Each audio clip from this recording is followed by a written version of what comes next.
they they had possessions. They had possessions, and they grew and multiplied exceedingly. Oh, I'm just basing this story too. I mean, just pointing here in America, uh, the developers of this country are the outsiders. People have multiplied, and they have possessions like what is it,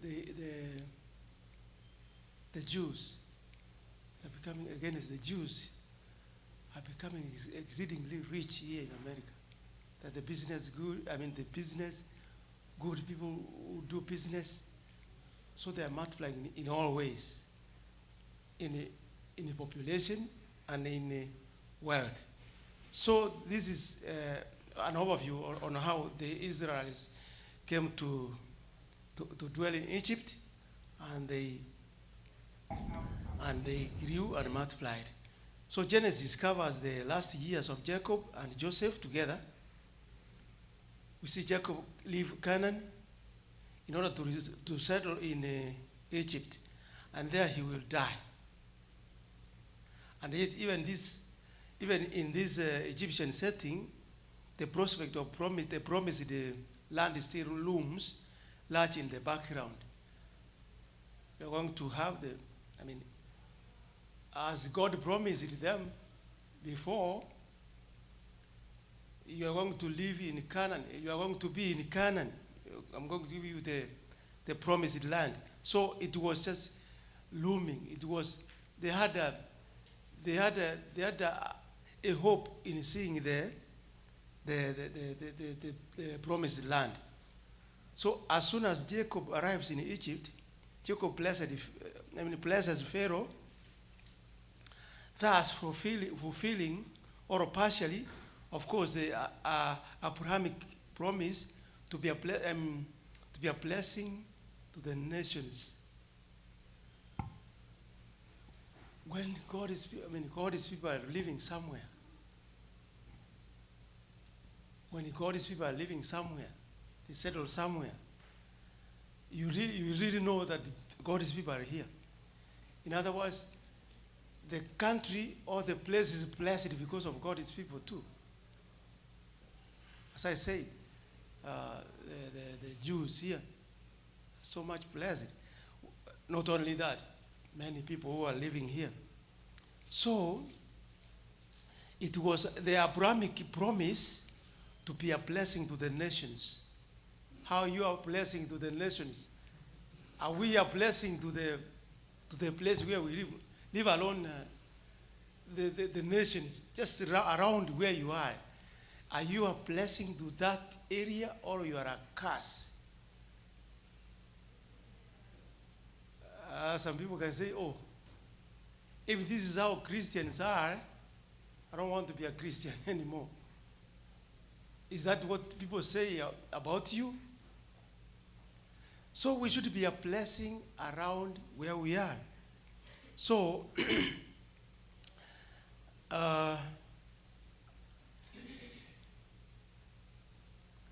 now later about to die, Jacob blesses Joseph's sons.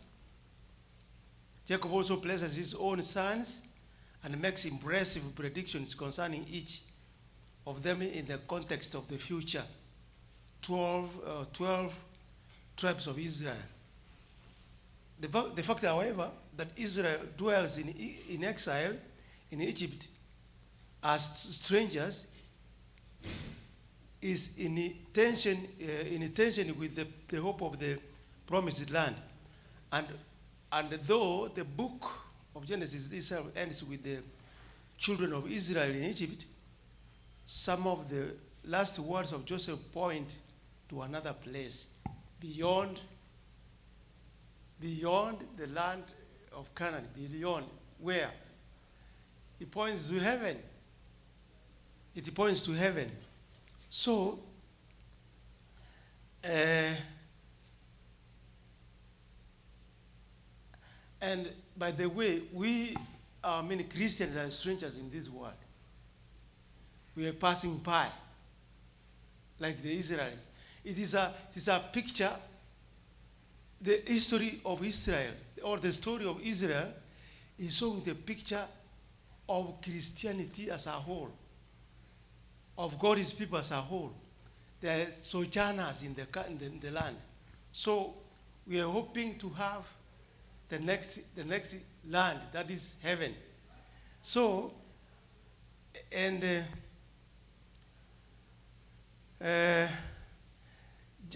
last words of Joseph point to another place.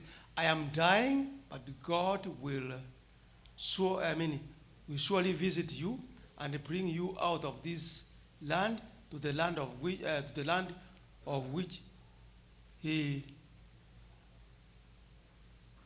swore to Abraham, to Isaac, and Jacob.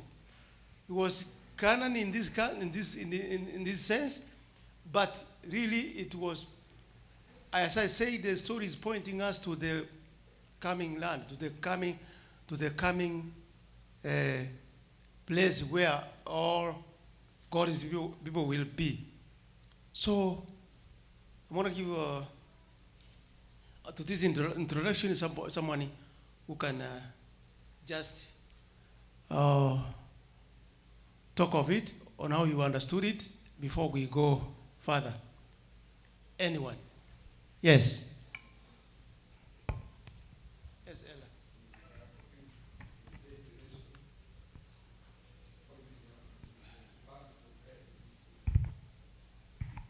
Back to Eden, when man was created in the put in Eden, and the day later was tempted and fall. God started the process of redeeming man. From there, as we see these generations, as we have been reading this lesson, it is from the generation of Adam to the generation of Noah. Then God tried to create a new nation, whereby it is Abraham, is a nation now starting here. We have been reading about Abraham, and according to Genesis 12, verse 3, here when God was covenanting with Abraham, he told Abraham that I will bless them that bless thee, and I will curse them those who will curse thee. And all the families of the earth be blessed. Here, the families of the world, the earth are going to be blessed through Abraham. Here we find Jacob has come to Egypt. How is Jacob becoming a blessing or a curse? There in the Bible, Genesis 12 told us that when people bless you or do good to you, they are blessed. But if they wrong, they do bad to you, they don't handle you well, they will be cursed. Pharaoh here is now doing good to Abraham, to Jacob's family, because he has told Joseph to choose a better land, place where his father and the brothers will settle. Now, Bara has given them freedom of choosing the best land. Now, here we see Jacob is becoming a blessing because Pharaoh has done good to them. Jacob is blessing for Pharaoh, and Jacob is now creating the intention of the people, of his children, that this is not the promised land. Where a person was to be buried could be the place, because when Abraham or Sarah died, Abraham bought a land where he buried Sarah. And Abraham and Jacob also later came and bought a place nearer to that place, and they buried there. So now Jacob is telling them that this is a foreign land. This is not the promised land. Where the place to be buried was only to be Canaan. That's a promised land. And even Moses is going to tell them that they should be, when he dies, his bones should be buried in Canaan. So as we have said, it is now pointing to our destiny is not this place where we are living. It is in the place where the promised land, which is heavenly Canaan. Thank you.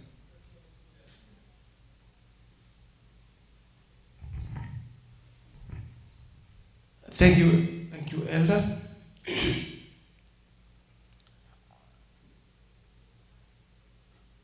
And Jacob goes to Joseph. There is one thing that is here that we need to know. While we see that that blessing that comes from Jacob has a reason. The reason is that before they came to settle this land, God had promised that your children will bless the people on this earth. And this is the reason why this blessing comes from this family. And also, we are seeing that before he dies, he also blesses his own children. That is Genesis 49. When we read from verse 1 to 28. And also Jacob tells his children what will happen to their family groups in the future. And this promise, this message that Jacob is passing to these people so that they can know what the promise of God was. And therefore, when we see this happening, this is happening for a reason. And that reason is because of the promise of God. Thank you, brother, for that comment. So Jacob goes to Joseph.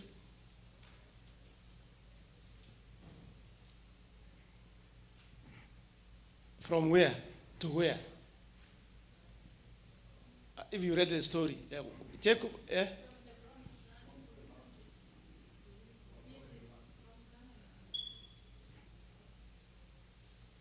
All right, Jacob goes to Joseph. There's a long story there that we've been reading all through. How it came, how his children went to Egypt looking for food, because there was hunger in that particular area. So he had to send his children to look for that, for food. So Jacob goes to Joseph. When Jacob leaves his place in Canaan, he is full of hope. He is full of hope.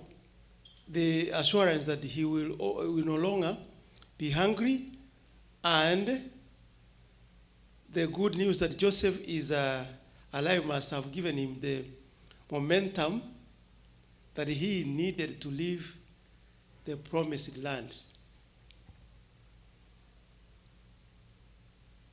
Remember, this is the son that Jacob loved so much. We read the story. He loved him so much that he could make him a gown. Can I say a gown or a robe of many colors? It distinguished him. It was distinguished more than his brothers. So he regarded him so much. And I remember from the beginning, Jacob loved the house, loved Joseph's mother, more than he loved Leah. So,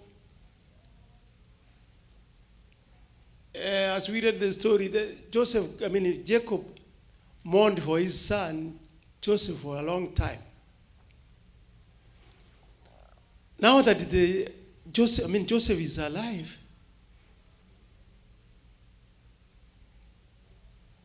and Jacob is more than ready to go to live with his son now.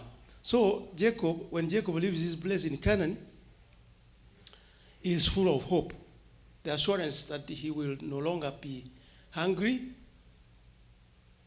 and the good news that Joseph is alive must have given him a momentum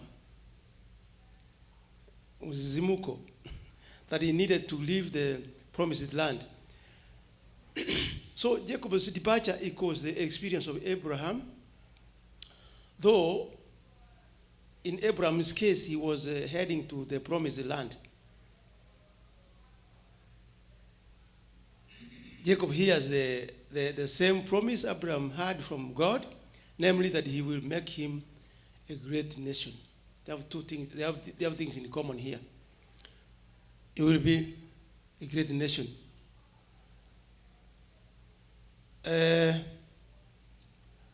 God's call here also is reminiscent of God's covenant with Abraham. In both occasions, God uses the same reassuring words, do not fear. How do we read about fear in the Bible? Fear. Fear.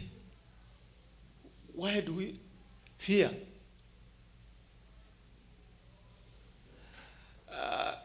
Yes, ma'am.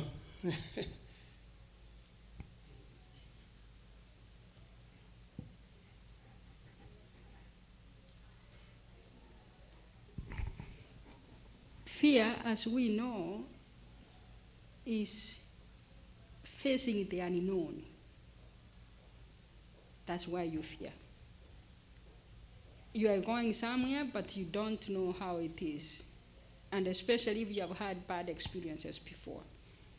So fear is facing the unknown. So now the fear used here, God is assuring Abram when he goes to the promised land, do not fear, for I will be with you. So that was the assurance, because he was going where he was called to go without anybody there he knows.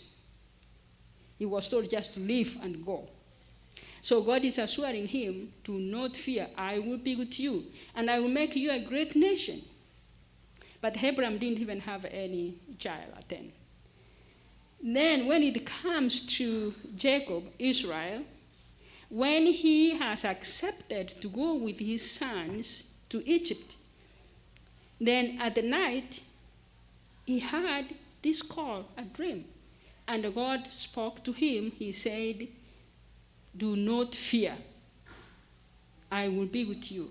But his seventh number of the children the family had, including Joseph's two sons in Egypt, that's why the lesson said that it was at stake. He is going to Missouri with all his family. So as the head of the family is fearing for his kids, that he's taking everybody, even his flock, to Missouri where he does not know, although he has trusted that Joseph is alive. So that's why God is assuring him, you are taking the whole family, do not fear. I will make you a great nation. Thank you so much. So, do not fear. We are encouraged to fear.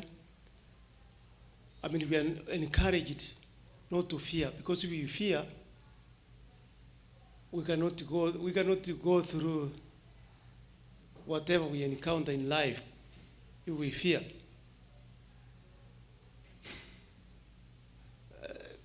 Fear also can humble you to seek the guidance or the protection of God too. It's good also sometimes, because it can humble you to seek God in your daily life. So the comprehensive listing of the names of the children of Israel who went to Egypt, including his daughters, recalls God's promise of fruitfulness to Abraham even when he was still childless. The number 70. 7 means completeness. So the number 70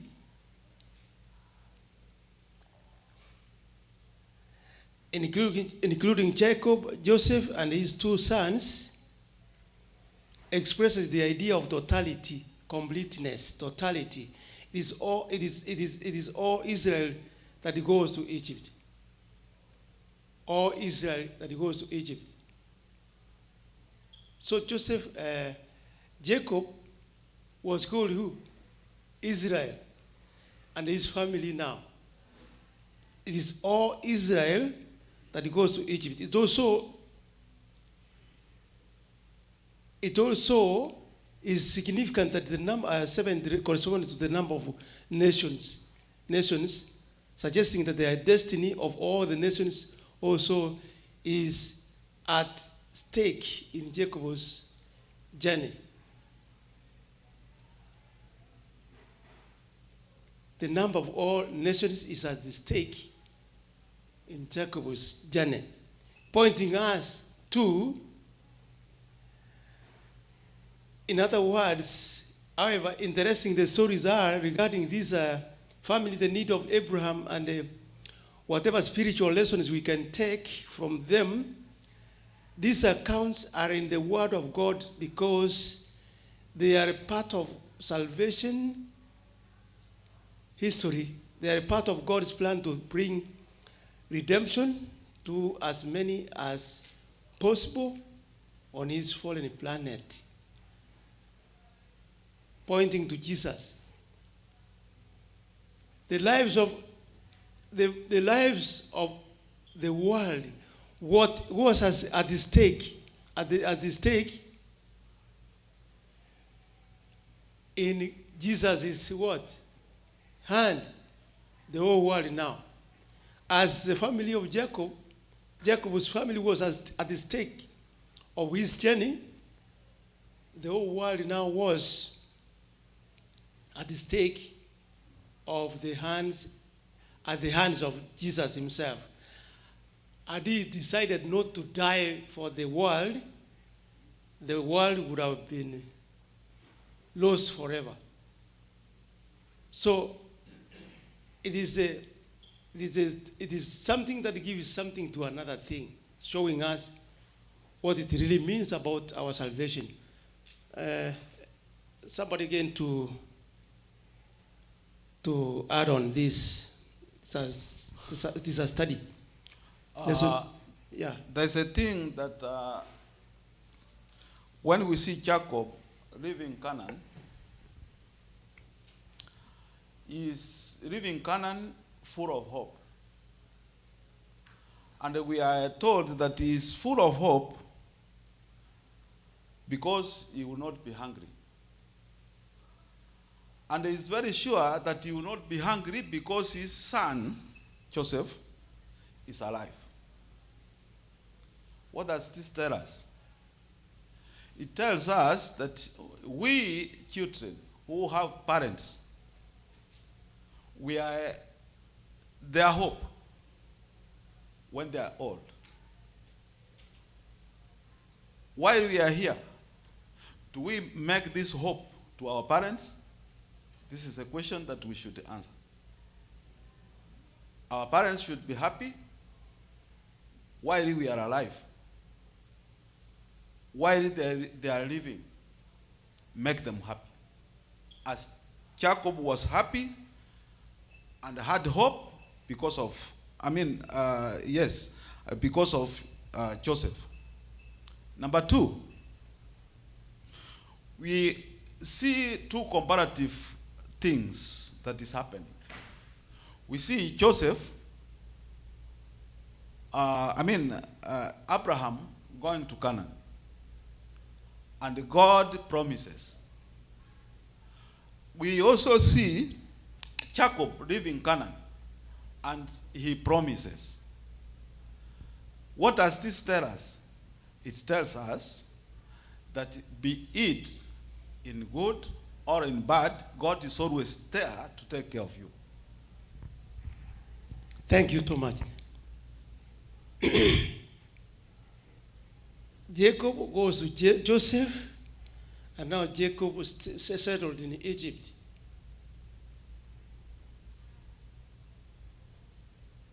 Jacob settles in Egypt.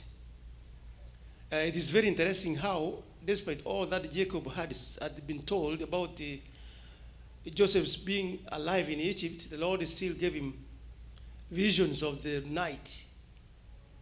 In them commanded him to leave. Jacob leaves the land of the promise for all places, Egypt, which later becomes associated with the one place that God's people do not want to go. He moved to Joseph, came to Joseph, and now he's decided to settle in Egypt. He's settling now. So Joseph took 5 of his brothers to present to Pharaoh and receive from him the grant of land for their future home. Gratitude to his prime minister would have led the monarch to hold them with the appointments to offices of state, but Joseph, true to the worship of Jehovah, sought to save his brothers from the temptation to which they would be exposed at heathen. So, heathen court. Therefore, he counseled them when he questioned by the king to tell him frankly their occupation. The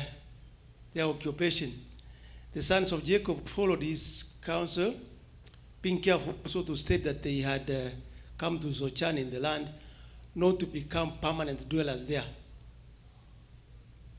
thus reserving the right to depart if they chose.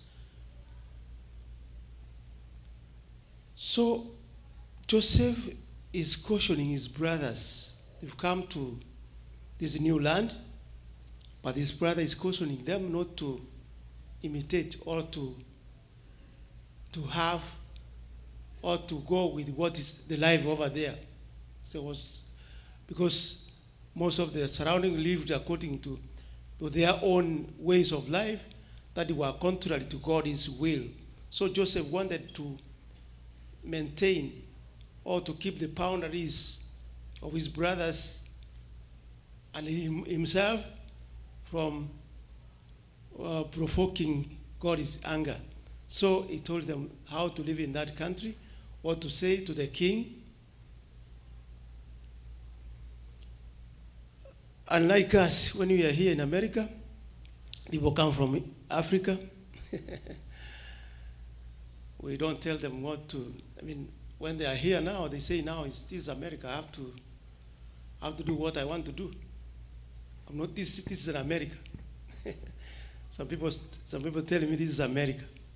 So, they want me to just point this, remember this is America. So what's America?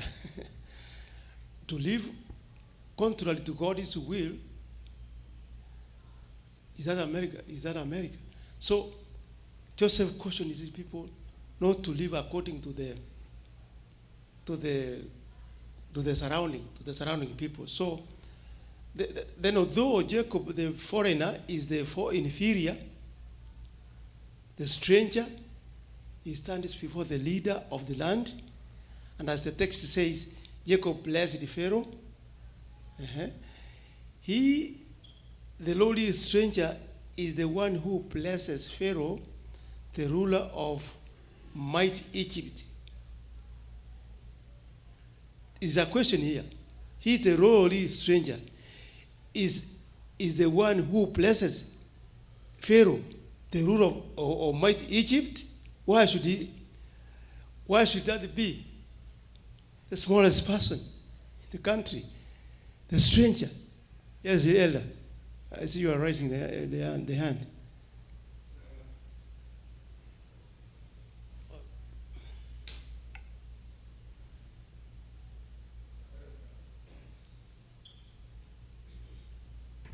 As you have led us through, I think this is the happiest time for Jacob. In his whole life, he had never been happy as at this time he's meeting his son, whom he was told had died. Now, as these people had come to this place, Pharaoh had full trust on Joseph. So when he heard that his brothers had come with the kind of talent Joseph had shown by making Egypt to have plenty meals, and like other countries, Pharaoh was happy that he had received several talents. That's why he wanted these people to be appointed to head some departments. And you know, these people had sold Joseph. They were fond of money. They were money lovers. And Jacob had seen what was taking place in the courts of Egypt, prime police. And he knew that his brothers who were to go to head, they were not going to live in peace. So that is why he's telling them that they should not take an appointment, to stick to their occupation, and even to say also the father was a shepherd.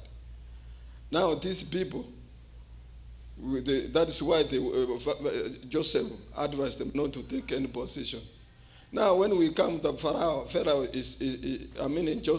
Jacob is blessing Pharaoh. According to Egyptian custom, Pharaoh was the highest priest. Although he had other priests, he was the highest priest. And here the question is asking us, why should a foreigner come to bless the landowner, the king? Here in 1 Peter chapter 2, is it verse 9? We read that you are a chosen nation, a holy nation, priests. That is why Jacob is a blessed person of God. Is ordained already by God when God chose him. So he's a priest, a royal priest. That's why he has power and ability to bless Pharaoh. Thank you. Thank you so much. So, Joseph, as we've seen, Jacob has come to settle with his sons, and his most loved son in the family in Egypt. So, you see how God blessed Joseph. Jacob's stand is higher than the highest priest of Egypt, higher than even the Pharaoh himself. You see how God can place his people in a position of blessings, that you can be even rule or give the advice to the king. So God is able. God is the highest. God is the highest. God, as high as he is, and if we are with God, we can be more than any human being. So God has blessings to give to his people. So Jacob blesses his sons, Joseph's sons. Remember, Jacob approached death. He remembers his earlier return to Bethel when he received from God the renewed promise of the everlasting possessions. Yes. Oh, yeah.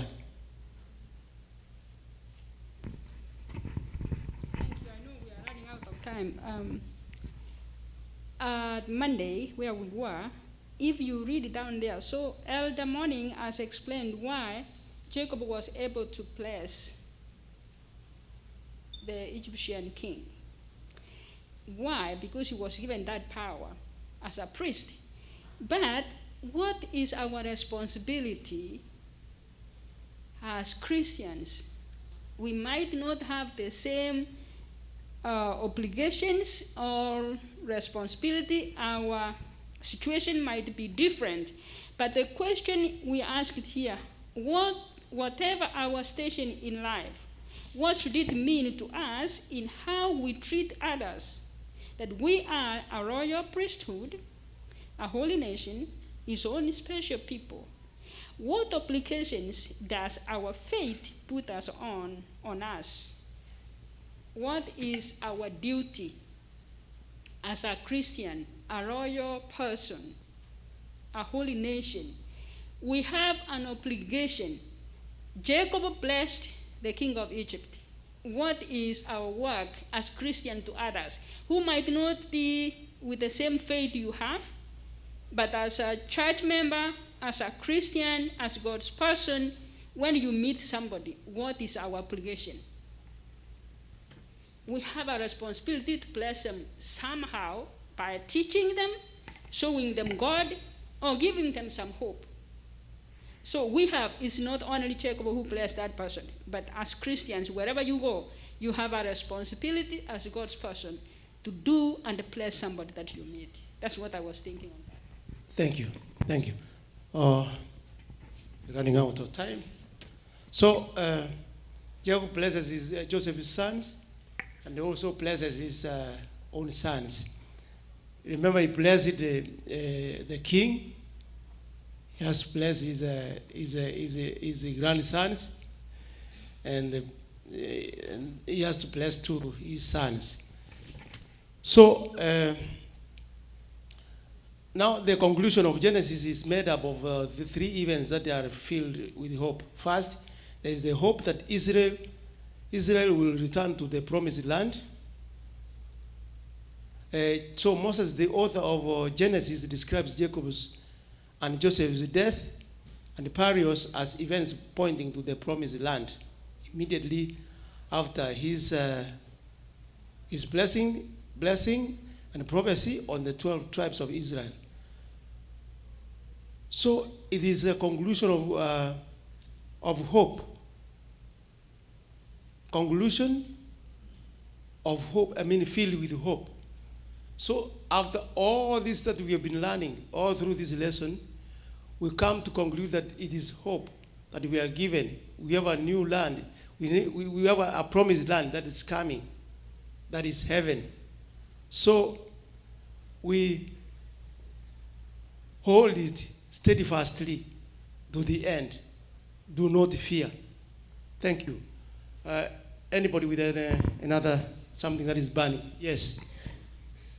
Yes, Ella. Yeah, I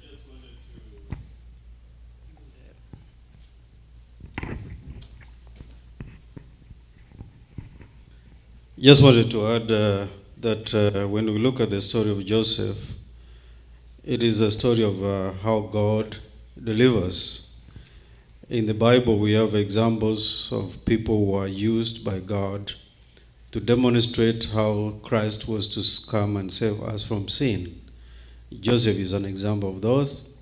Of course, we have Moses and Esther in the Bible that were used by God to deliver his people, to kind of show us how Christ was going to deliver us from our sin.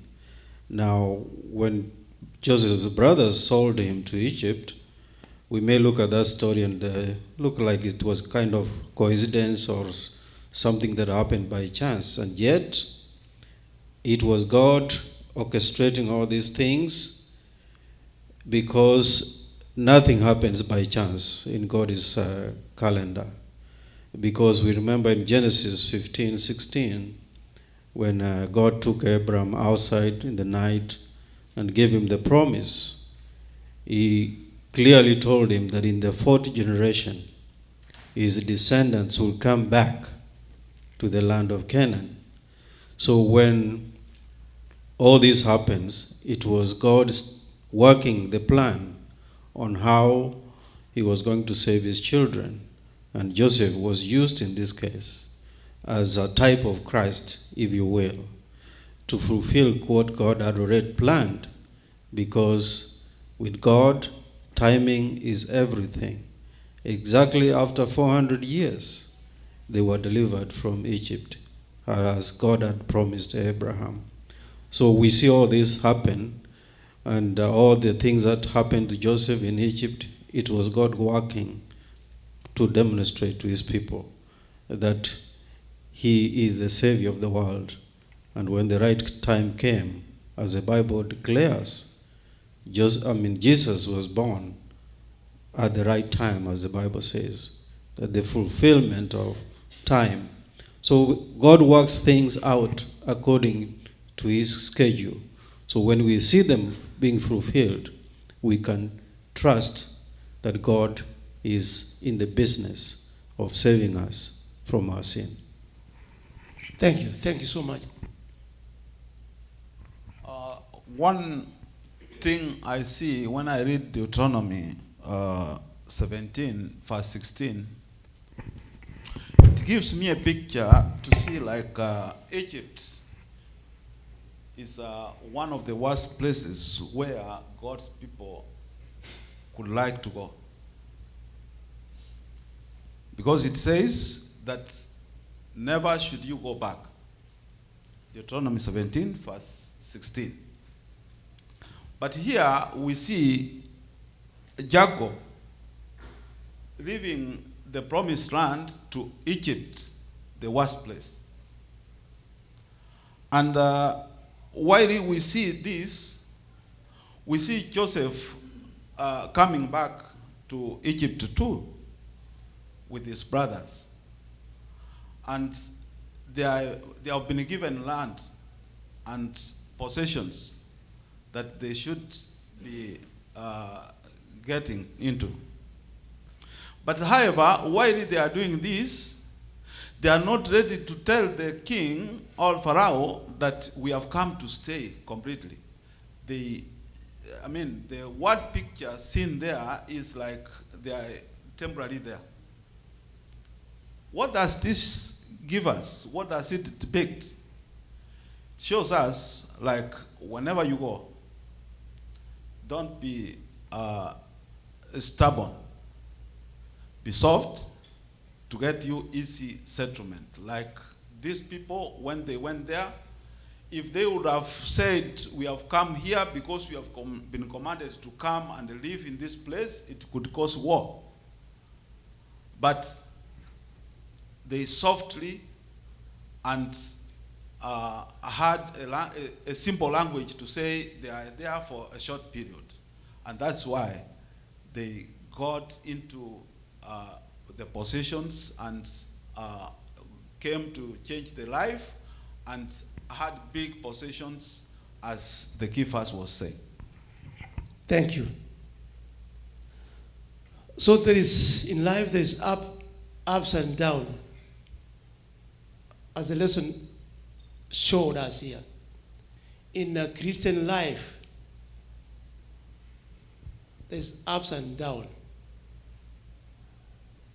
So we need to get used to that, so that we cannot fall when we are tempted in any way.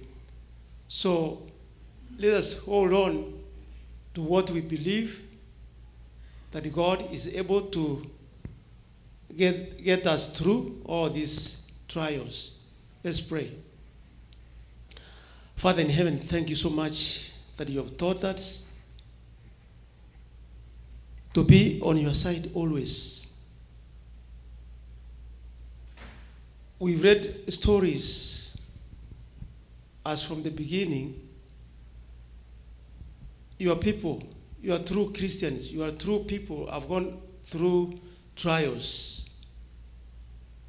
And thus, this shows us that we too have to go through this. And indeed, you give the strength to go to make us through. And that is what we ask from you, God. Be with us. Bless us as your children. Bless our children. Bless our grandchildren as Jacob did to Joseph's family. Be with us now and forevermore. In Jesus' name we pray. Amen.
Good morning. Good morning and happy Sabbath.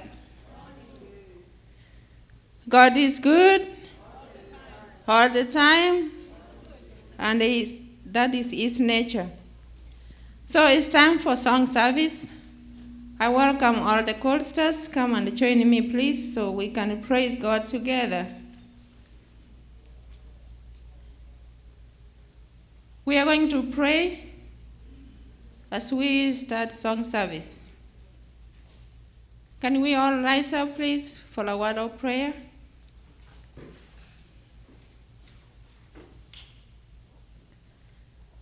Our Father and God in heaven, we come unto you this morning. Thank you for all that you have done unto us all. As we start song service to praise you, Lord, we ask you to give us good voices. In Jesus' name we pray. Amen.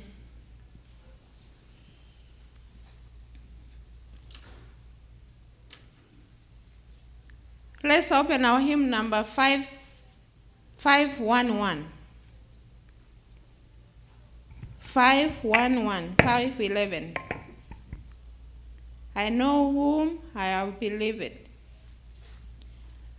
I know not why God's wondrous grace I know. 511. Let's go together. Sing. I know not why God's wondrous grace to me had made known, nor why unworthy Christ in love redeemed me for His own. But I know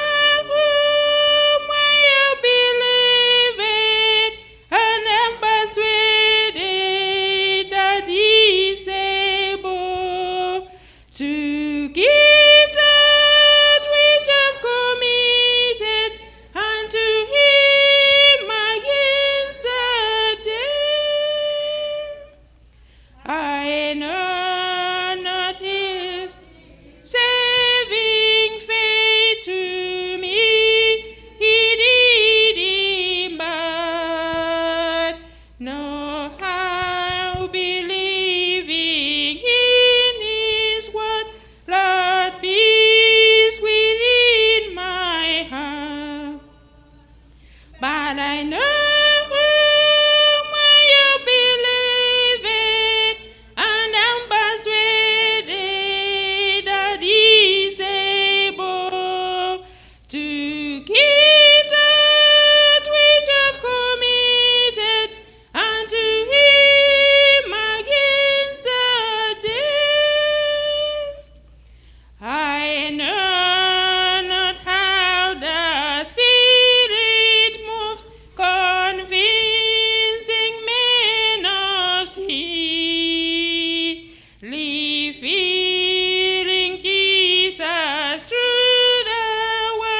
569.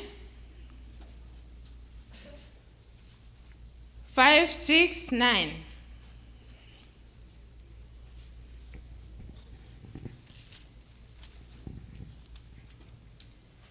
Pass me not a gentle Savior, passing. Pass me not a gentle Savior, hear my humble cry, while on others thou art calling. Do not pass me by, oh Savior, Savior, Savior, oh Savior, hear my humble cry,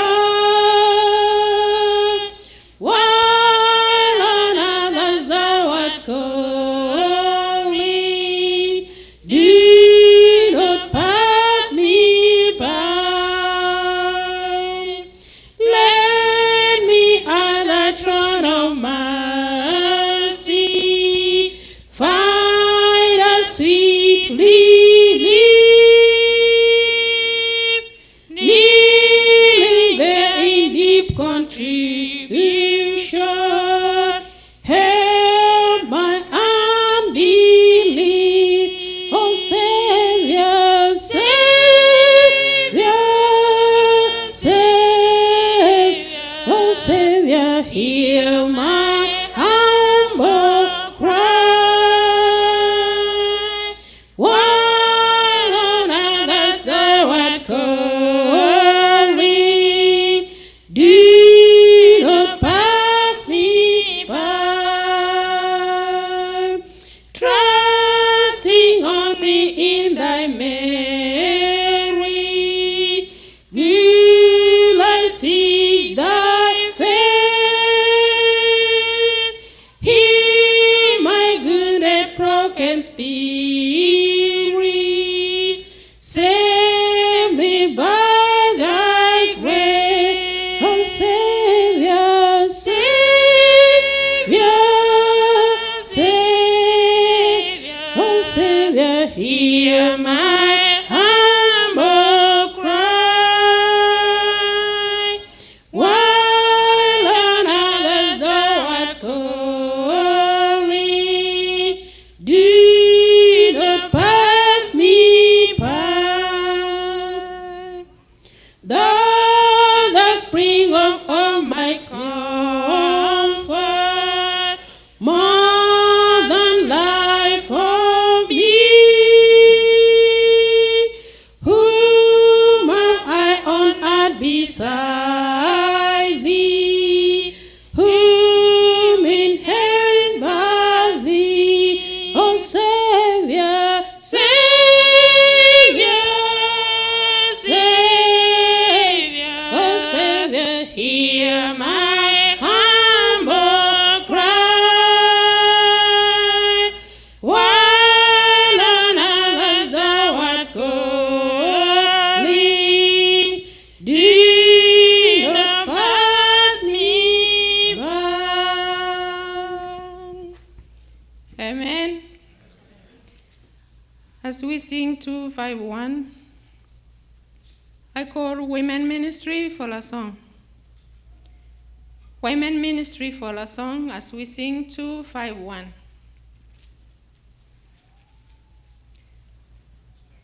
I serve a risen Savior is in the world today.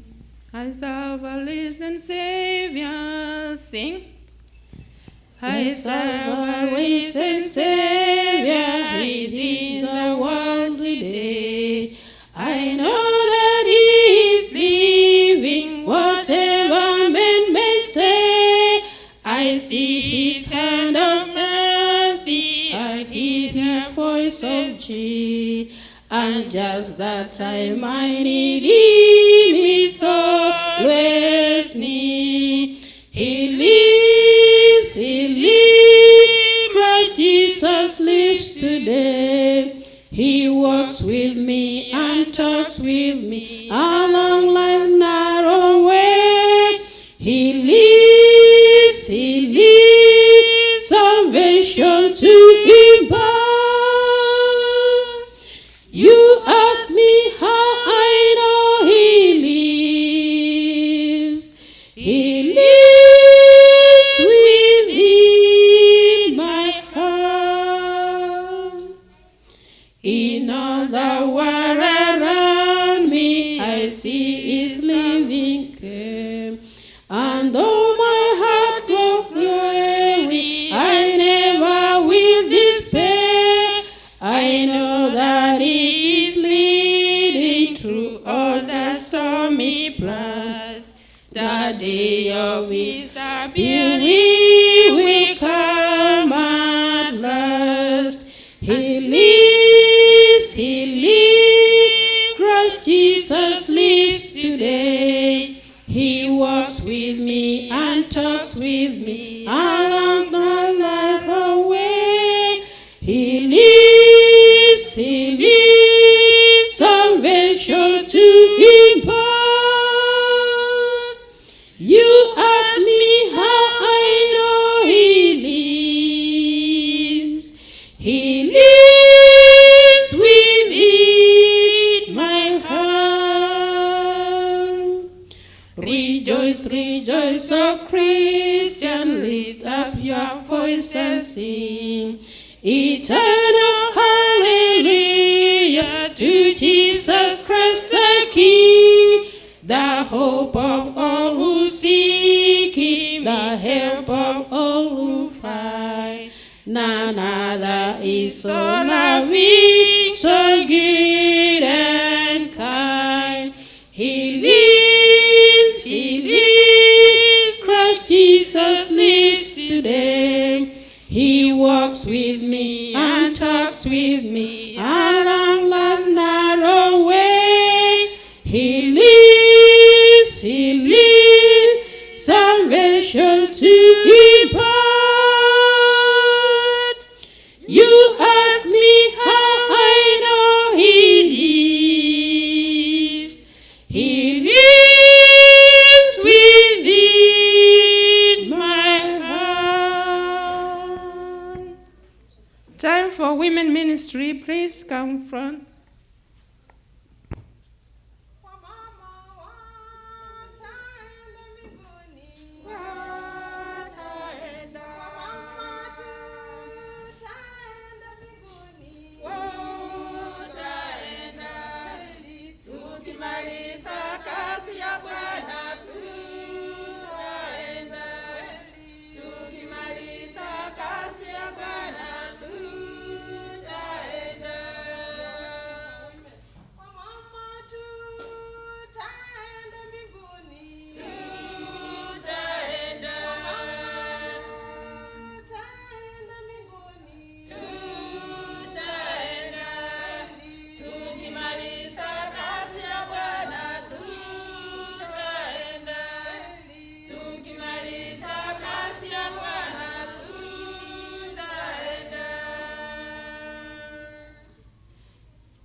Amen. 295, 495. As we sing 495, I call Al Baxter and the company for a song. 495, as we sing.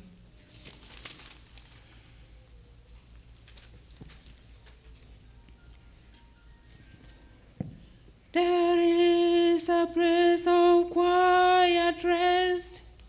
There is a place of quiet rest. Sing. There is a place of quiet rest near to the heart of God, a place where sin cannot more rest, near to the heart of God. Oh, Jesus, bless Redeemer, sent from the heart of God. Hold us who wait before thee, near to the heart of God.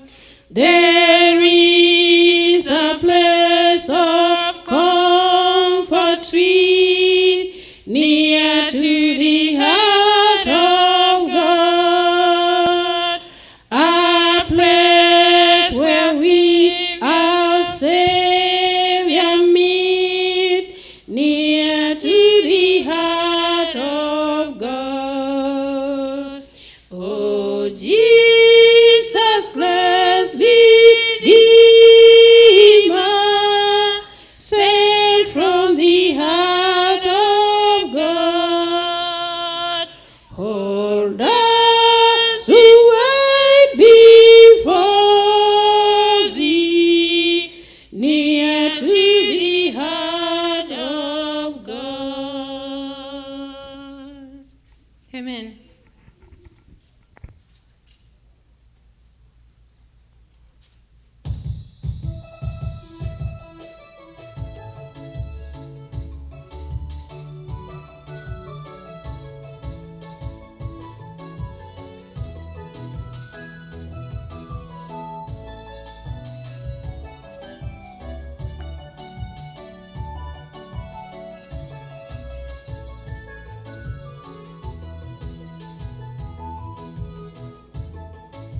Kaini Abeli yuko wapi? Bwana Mungu alimuuliza yeye. Umemwacha ndugu yako wapi? Umemtupa, utahukumiwa wewe, utaenda mbali. Kaini wewe, niambie Abeli yu wapi? Kaini Abeli yuko wapi? Bwana Mungu alimuuliza yeye. Umemwacha ndugu yako wapi? Umemtupa, utahukumiwa wewe, utaenda mbali. Kaini wewe, niambie Abeli yu wapi? Alichotakasa Mungu naye hakuna awezaye kubadilisha. Alichobariki Mungu litabaki limebarikiwa. Aliumba familia, katika familia waja waishi kwa upendo. Baba Mungu umekuwa nasi, Baba umetulinda vyema. Alichotakasa Mungu Mungu, naye hakuna awezaye kubadilisha alichobariki Mungu. Litabaki limebarikiwa. Aliumba familia, katenga familia, waja waishi kwa upendo. Baba Mungu, umekuwa nasi, Baba umetulinda vyema.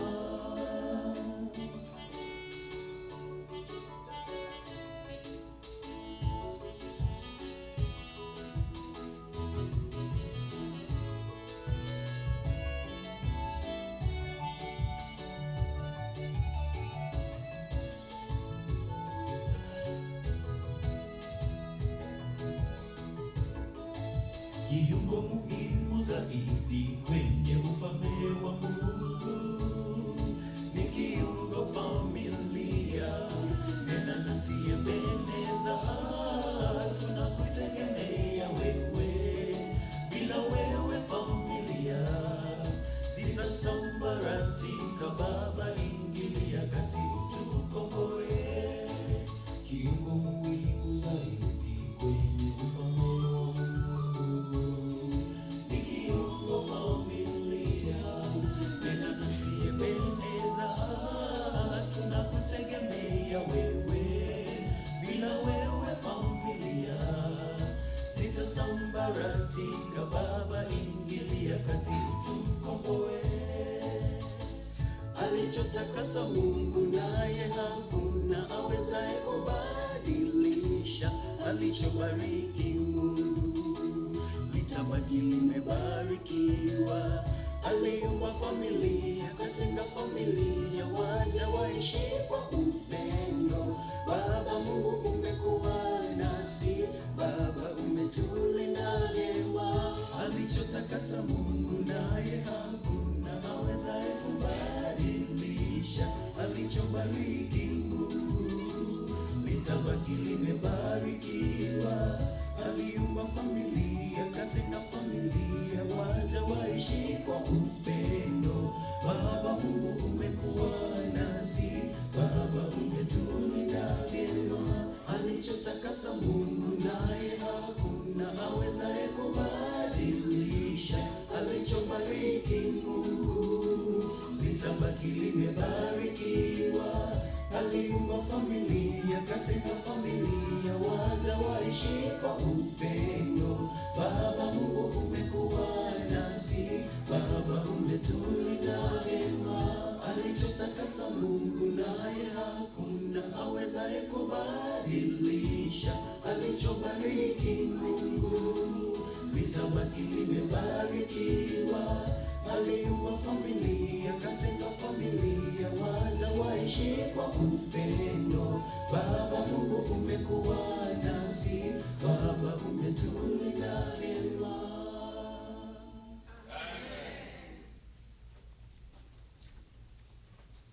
What do we say, church? Amen. Can we all rise up?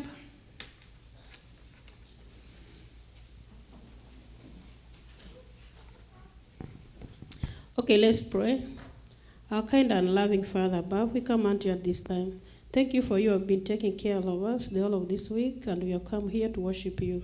Give us that, you have given us good voices to praise you, and as we continue with our programs the whole of this day, we ask you to be with us. In Jesus' name we pray. Amen. Amen.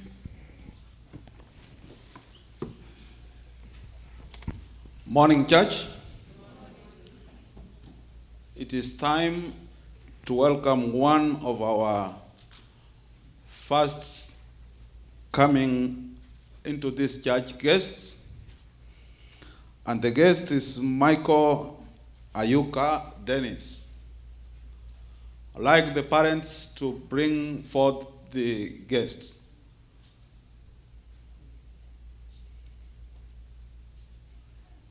And while the guest is coming, I wish to see all those faces who were invited because of the guests to all come around.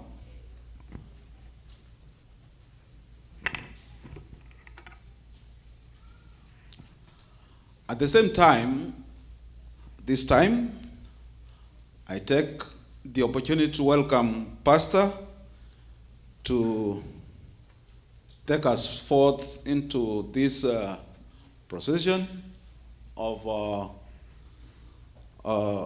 taking care of this time.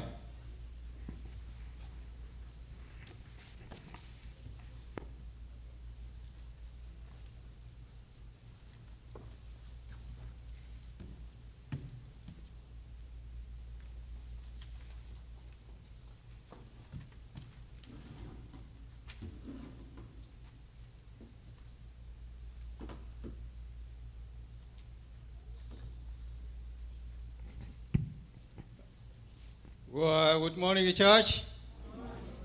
Yeah, before we welcome each other and the other visitors who are among us, we want to welcome the guest who has been brought to us here. So we are happy that we have this guest who's here. So now I want to ask the father to introduce to us the guest, the family. Praise God. Praise God once again.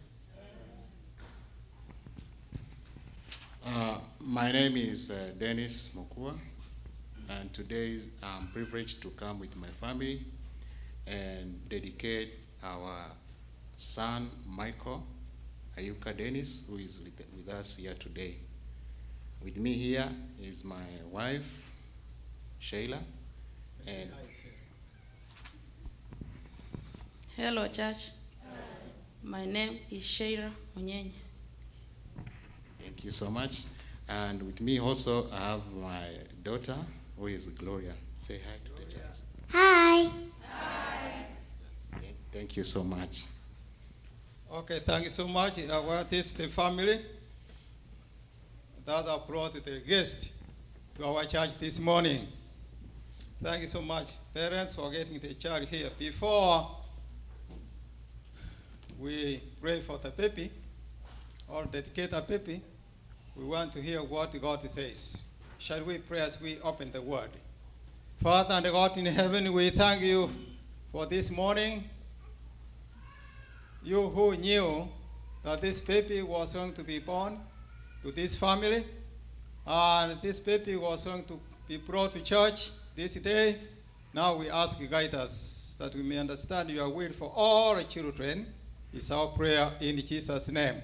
Amen. From the book of Luke, chapter 18. Luke, chapter 18, verses 15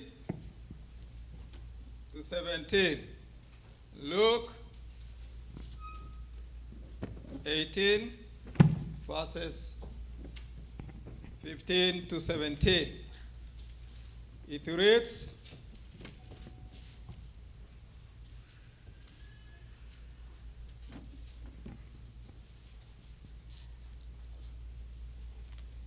Then they also brought infants to him that he might touch them.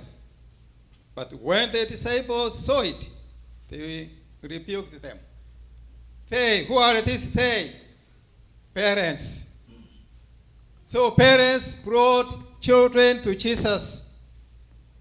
And they were disciples who were there, teachers who were supposed to know what is best for everybody. When they saw what parents were doing, they said, no, put the kids away. Go away. Don't come close to us. Even in the church, sometimes parents, we don't want to sit with your kids. Sometimes you say, no, go, sit by yourself. Children section, that's how we have them here. Go. Is that not a form of rebuking them? What do you think? Why can't you sit with your child so that you can have something to share at home with your child? So it is a challenge to all parents. Sit with your children. Remind them. Sometimes children, they come to church, they have other things they are doing. They are tearing papers. They are doing all sorts of things. Some are on what we call this digital technology. Some they have it. In fact, we are going to say it is right that please do not use your phone in the church. This is the place we are talking with God, not with friends, not with what we see on the phones, what is going on there, sports, games, and all those things. This is a place where you have come to talk to God. This way, then parents, you need to be with your child, especially teenagers, senior youth, junior youth. Please turn off your phones, listen, we are in the presence of God. So do not rebuke them. Let them come. Thank you so much. So let's hear what Jesus is saying. Then Jesus is saying here, but Jesus called them to him and said, he called them, let the little children come to me, and do not forbid them, for such is the kingdom of God. Let them come to me, for such is the kingdom of God. What is this going on here? As well, verse 17, I say to you, whoever does not receive the kingdom of God as a little child will by no means enter in it. Now, whoever cannot receive the kingdom of God as a child will not go there. This means that you see, what you tell a child is what the child believes. The child do not doubt what you tell them. They just accept. So parents, do not lie to your children. Do not speak what is not right. Use the right tone when you speak to them. Be firm and kind. Be firm and kind. Don't lie. Don't say, okay, you have said, okay, go. When a child cries, okay. No. If you said no, let it be what? And if you said yes, let it be what? Yes. Don't say yes and no at the same time to children. So, Dennis and Sheila, you have brought this child to church, so you have to know what language to use. Even at home, what language? What will the child see first? What kind of pictures the child will see? By beholding, will become changed. So we are praying that God may help you to know how to bring up this child in the fear of the Lord. And so today, no child dedication, really it is the parents who dedicate themselves to God. So we want to hear how they want to dedicate themselves to God for their baby child. So now I ask the parents to come forward. Move forward. Forward means here. Okay, where's your baby? Okay, begin, Dennis. How you brought your child. What you want God to do? In bringing our child, Michael Ayuka Dennis, for dedication today before God and before Metro Community SDA Church congregation, I'm declaring that I, Dennis Mokua Shem, have accepted a sacred responsibility for our God-given child. Sacred responsibility includes, but not limited to, regular family worship, Bible study, prayers, church worship, service, and meetings. This is my declaration today, June 25th, 2022. Thank you. What? Have you heard? Have you become a witness of what he has said? Yes. He says, this is my declaration. Now, this declaration means that he has a responsibility to bring up his child in the fear of the Lord. This means to have regular family worship, Bible study, prayers, church worship services, and meetings. He has declared. So God, heaven is a witness. What about you, Sheila? In bringing our child, Michael Ayuka Dennis, for dedication today before God and before Metro Community SDA congregation, I am declaring that I, Sheila Moyeye Nyabuga, have accepted a sacred responsibility for our God-given child. Sacred responsibility include, but not limited to, regular family worship, Bible study, prayers, church worship, services, and meetings. This is my declaration today, June 25th, 2022. Okay, thanks so much. She has also declared that she will take care God-given responsibility. A child is a gift from God, and therefore that's what they have said. Now we Metro and friends, can we support them? That God may fulfill what they have declared for. We thank God, and God has accepted our prayers. So now,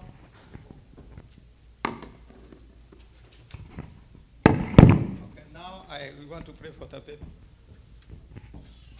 Yes, Michael. Yes, now we want to ask parents to kneel as we pray.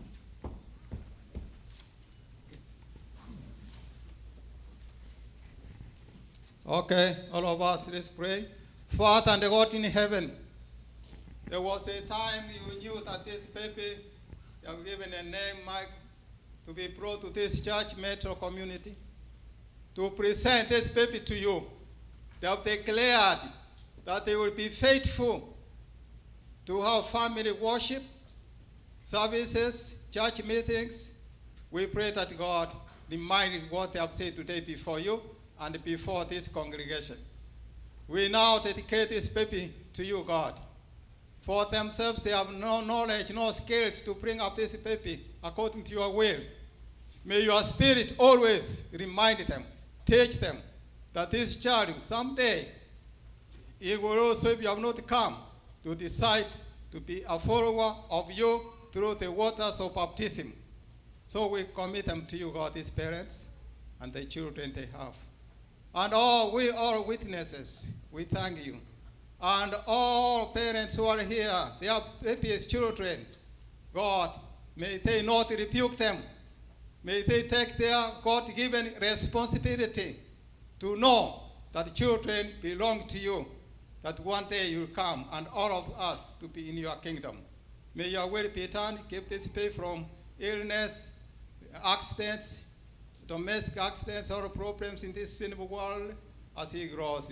Thank you, Jesus. Now we leave him to your care from now forevermore. It's our prayer in Jesus' name.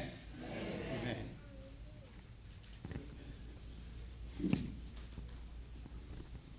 And now the church, after dedication, gives a certificate. Dennis, have that. That's a certificate. And Sheila, have this. This is a book that is given by the church. Where did it come from? That book? There. Which book is this? A special gift for Michael Ayuka Dennis. From Southwestern Union Education Partner. Okay. It's a book that you teach the child. You use to teach the child. Thank you so much. And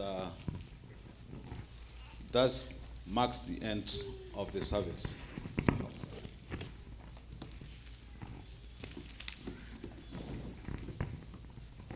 Okay, thank you so much. We thank God. And encourage parents to bring children to church. You don't have to be a church member to bring your child to church for dedication. You don't need to be a member. Those who took babies to Jesus, there's no record that they were members of the church. Only parents who are taking their kids to Jesus. So bring your children. Thank you. At this time, we want to recognize our first guests who are here with us this morning. And there's announcements we want to make. Before I forget these announcements, our church family members, some have lost their loved ones. Emily's mom, Esther Mariachana, lost her mother-in-law. So that family is mourning for losing a family member. So remember them in your prayers.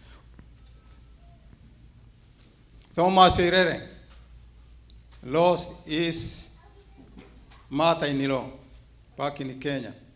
Remember him. He's planning to leave for Kenya to witness the burial of his mother-in-law. Remember them. And we have other family members who we may not know. Remember them. And there are others who are sick, like Esther Maria Chanam, Emily's mom. She's not feeling well this morning. She could not make it to come, just some pains. So remember her in your prayers, and even you can even talk to her. And many others we may not know at this time.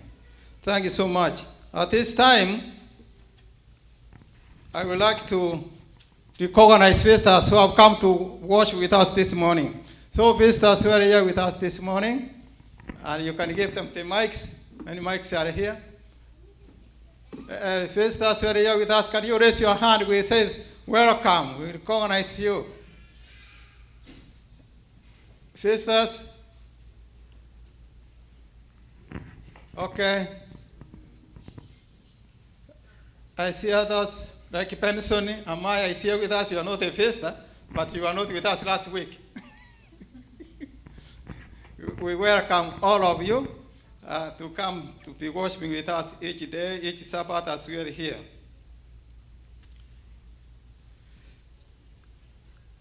We have time which all of us need to pay attention to.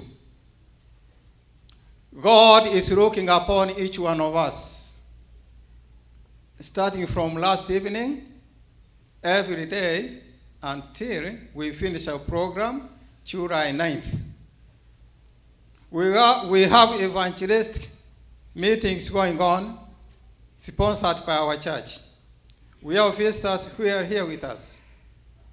So all of us, we are supposed to attend these meetings.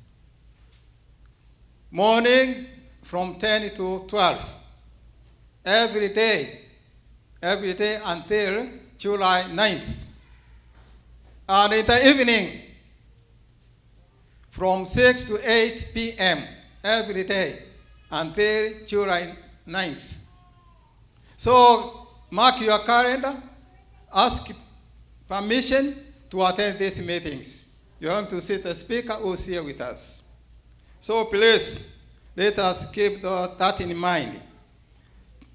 Keeping appointment with God. 100% of Sabbath hours belong to God. 100% Sabbath hours belongs to God. During this time, you cannot have your own activity for personal gain or for any kind of enjoyment. Sabbath hours belongs to God. That's why the Bible says no work.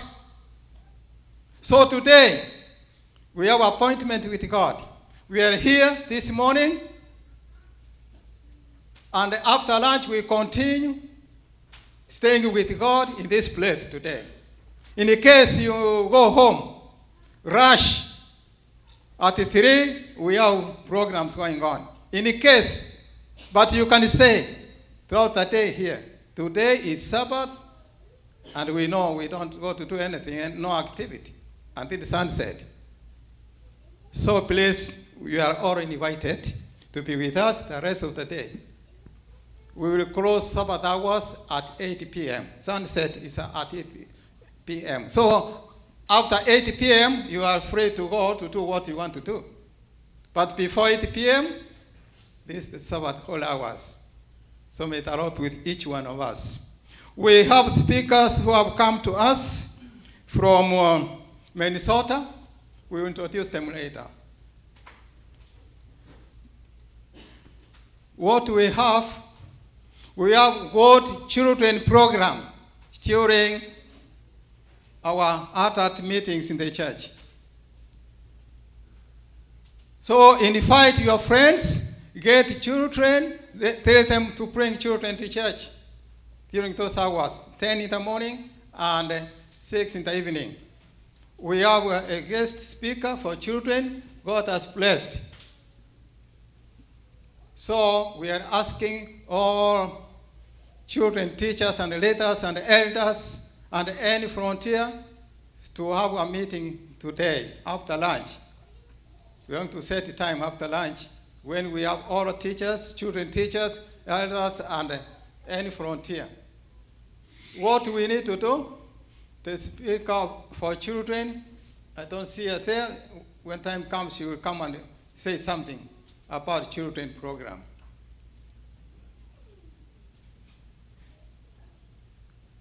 With that in mind,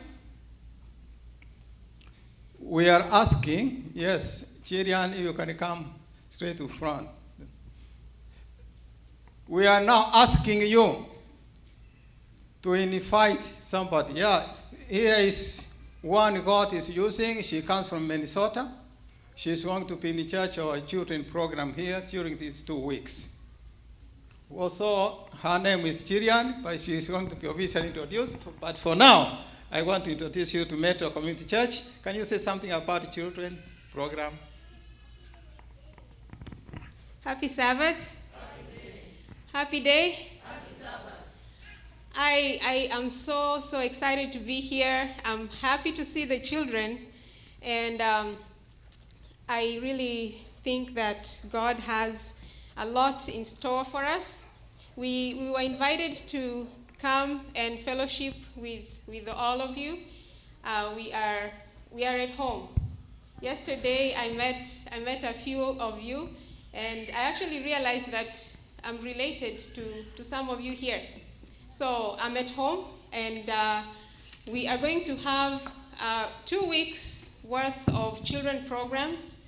We'll begin officially on Monday, but tomorrow we will meet together with the teachers and any volunteers, and maybe the children will be there too. We will be preparing the place and setting things up. You know, when you work with children, you have to be very deliberate. You have to be intentional, because we can't just talk to children. Children like to do activities. They like to run. They like to play. They like to color and mess their hands up. They like to paint. They like to do a lot of things. So we'll need to set this place up, make it nice and beautiful for them. And so that's what we'll be doing tomorrow. And I'm going to make an appeal. We'll need a lot of help, because Pastor told me that we have a lot of children here, which is awesome. It's very good. Now we need help, because when you have many children, then you need more hands. You need more hands. We will try our best to keep the church very clean, but if we're not going to have enough help, that's going to be a little hard to do. So I'm just appealing to anyone. I really don't mind what age you are. If you love children, or you have a heart for children, or you are a parent and you have a child who's going to be coming here, if you're going to have some few minutes to spare and you would like to help, please get in touch with Emily or Sister Caroline. I saw her, was it over here? Or Gladys, yes. Just reach out to any one of those three, and we will be very happy to work with you. Maybe I should ask right now, do we have any parents who have children that are 12 years and below? If you have a child 12 years and below, amen, you're in good company. Me too. I actually have children who are that age. So that's good. You would be my first go-to volunteers, so I'm going to reach out to you first. Please think about it, and we will have 2 sessions of children programs.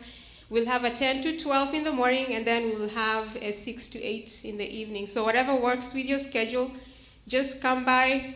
You can do anything. When you're working with children, it's so easy, because children are so easy to make happy. You can sing off-key with the little kids, and they don't mind.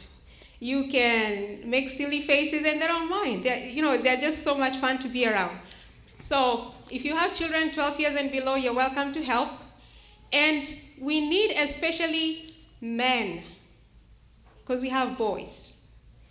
If you're a father or you're a young man who likes to work with children, please come and help. So ladies are good, right? Ladies are good, but it will be nice if it's a man who, is working with the boys. So please, fathers, I'm calling out to the fathers first and foremost. If you're a father or a young man who just likes to work with children, please volunteer, and hopefully, God willing, we'll see you this afternoon. I think Pastor said that this afternoon we'll have some time. Okay, so we'll have some time this afternoon. If you have a calling in your heart, or just for these 2 weeks you feel like you're fired up and you want to help, you can come, and we will meet somewhere in one of the rooms that will be given, and we'll get to see what we will do for the next 2 weeks. Thank you so much, and God bless you. Okay, we thank God for providing us someone who has a passion for children, and we have to see a difference in our church. This time we have to see a difference. So those she has mentioned age groups of kids, please come back this afternoon or stay, so we know. Frontier yourselves, men and senior youth. Thank you so much. Okay, to finish our announcement this time, from Deacon Department, sitting order. Please, when we come to church, we need to sit from front seats. That's the report from the Deacon Departments. So please, when they ask us to move, let us move to fill seats from front. I hope next week we will do so. So we fill from the front, because they keep order, and there is order in the house of the Lord. So when they say, okay, do this and that, that's the order of the church. Thank you. And when we finish, please go with anything like water bottle or empty, have water bottle. Please, if you brought anything in, any paper, take it out with you. And no eating in the sanctuary, no chewing in the sanctuary, girls and boys, no tearing of papers in the sanctuary. If you have a paper, go with it to the trash bin. Thank you so much. That's the information from the department. Okay, evangelism funds, we thank God for what you did. The conference has about 100 congregations that needed evangelism funds. So the conference tried to disperse these funds. They could not get enough, all 100 churches. So they did not give us what we expected in our budget. Thank you so much for what you did. And if you have something in addition, you are still free to give. This free willing. It is for evangelism, for preaching. So you see, we have children, we need children materials. We need children snacks. All those things, they need money. So please, continue giving if you do not give. And if you have given and you have something to give in addition, please do so. Thank you so much for that. And another point here is about Bible Ball. We have 100 churches in the conference, but our church has represented the conference in the Bible Ball. Our church, although it's not very famous, but it represents. How? They have been doing a Bible Ball from the church, from the region, they have gone to the conference, and now from the conference, they went to the national. That's the North American division. Our church. May see those who are going, and where they want to have the venue is in Canada. That's where the venue is. Those who are going to Canada, can I see you? The Bible team, stand up. Deborah, come forward. Maybe you can take a picture of you. Come forward. Deborah, Ruth, Marjorie, Kara, Tipora is. And where is George Onyoni? Is the sponsor.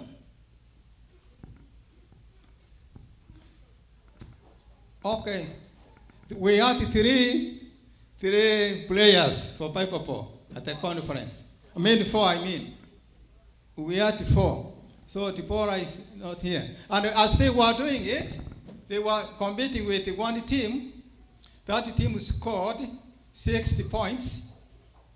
And our team, can I tell you? Yes. 200 minus 60. Yes, so they scored 200, and the next one scored 60. Because they scored that high, now they're going to Canada in October. So we thank God. Thank you so much. And we encourage all of you youth. Next year, we want many of us to join this team. Thank you. Thank you, Ruth, Kera, and Marjorie, and Deborah. Brother Chiri. Thank you. So we thank God for that. May the Lord be with each one of us. Now, lastly, all of you are going to get visitors to come to join our meetings. All of us. You have somebody to bring to church during these 2 weeks. All of you. That's what the song says. Ask not to be what? Ask not to be excused. No excuse. So we have forms here, invitation forms. Now, because my time is gone, those young people who have these invitation forms, please stand up. All of you need to get some. All of you to stand up. You are going to get invitation forms, all of us. Some go to the park. So you write the name of your friend, and you contact your friend. You remind your friend of these meetings. Pass them. Please raise your hand, all of us. Get those forms.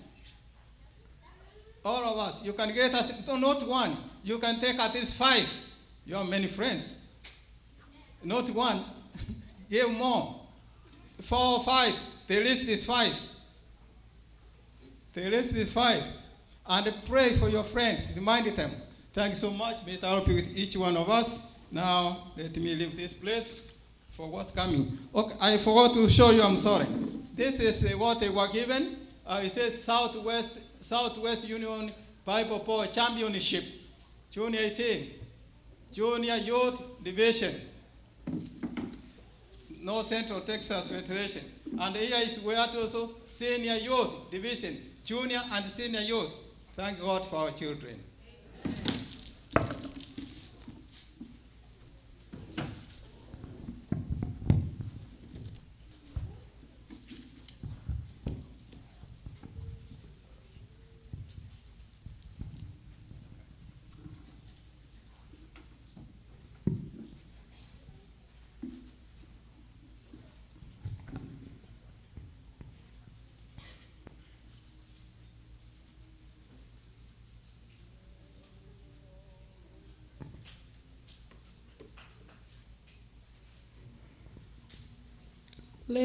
Let us all raise. Amen.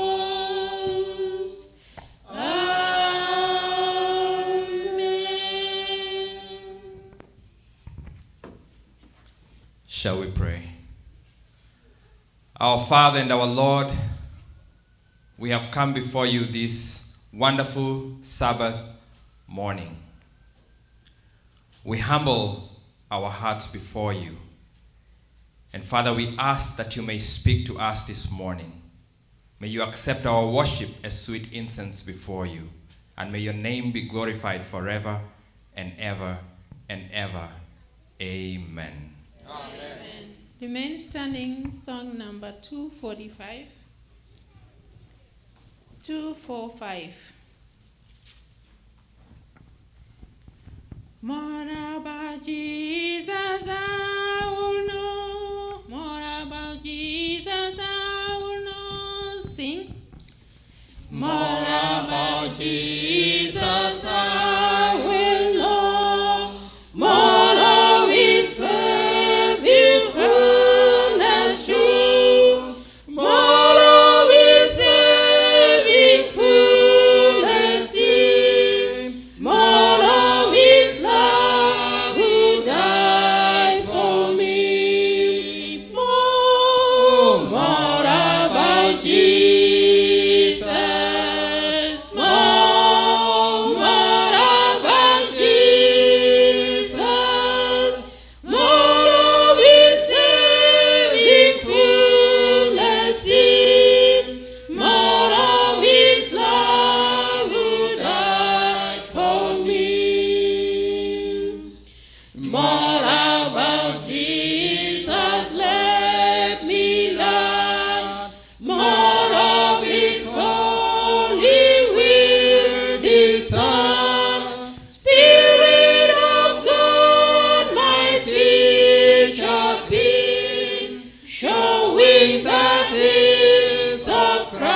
more about Jesus. More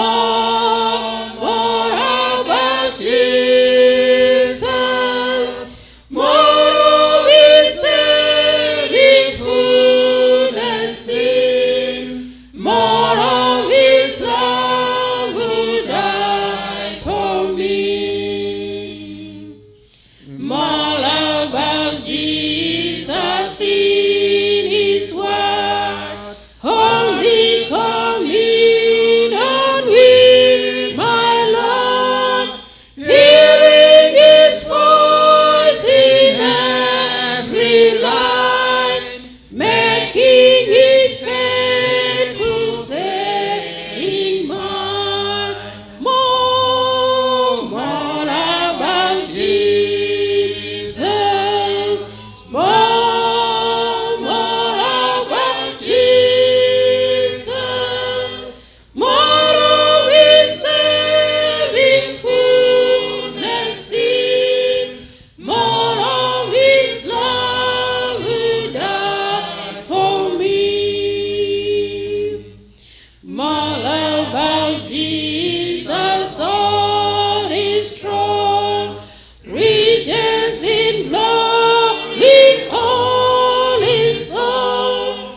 More of His kingdom should increase. More of His coming Prince of Peace. More about Jesus. More about Jesus. More of His saving fullness in. More of His love who died for me.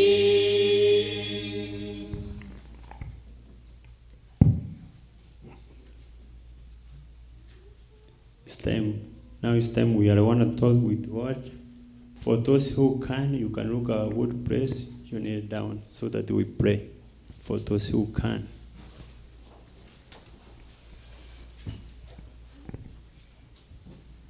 We are praying. Most and loving Father in heaven, we humble ourselves before you. We thank you so much for this wonderful Sabbath, and thank you for being with us throughout the week. And we thank you so much for these 2 weeks. We are want to hear your word through your servant. May your will be done. And you speak through him in a special way. You speak through the congregation in a special way so that we see you through him.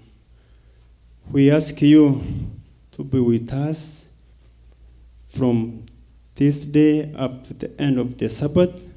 At the end of the day, we glorify your name. We pray and believe in Jesus' name.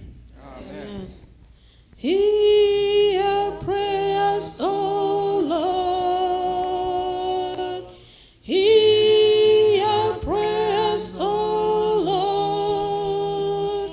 Incline thine ears to us and grant us thy peace.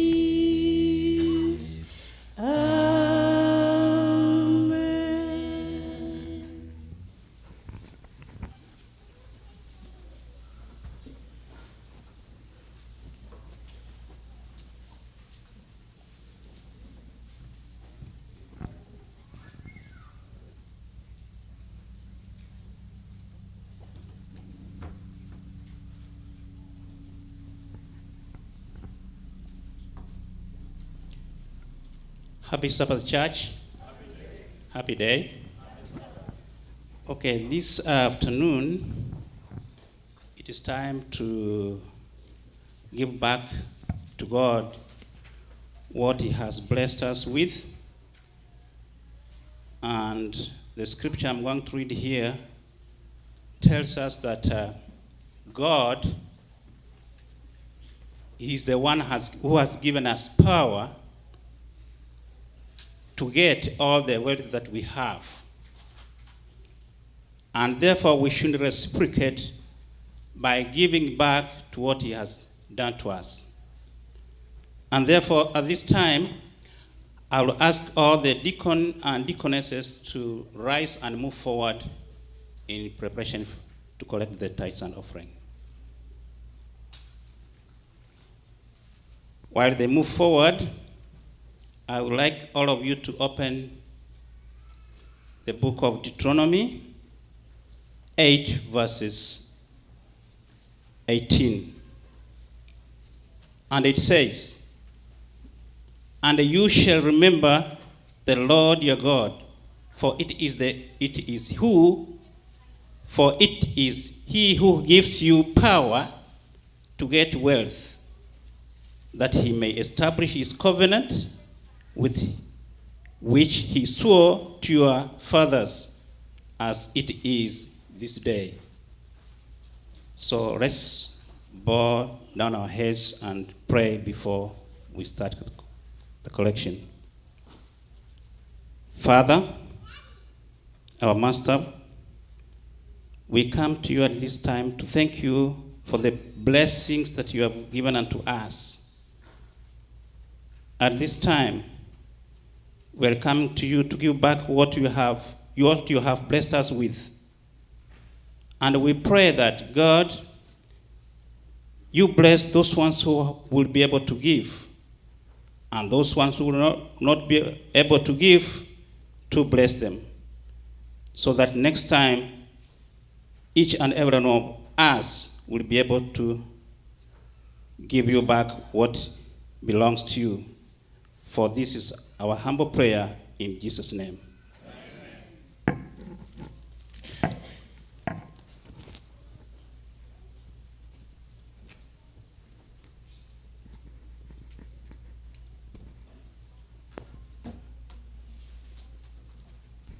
As they collect offering, let's open our hymn 309.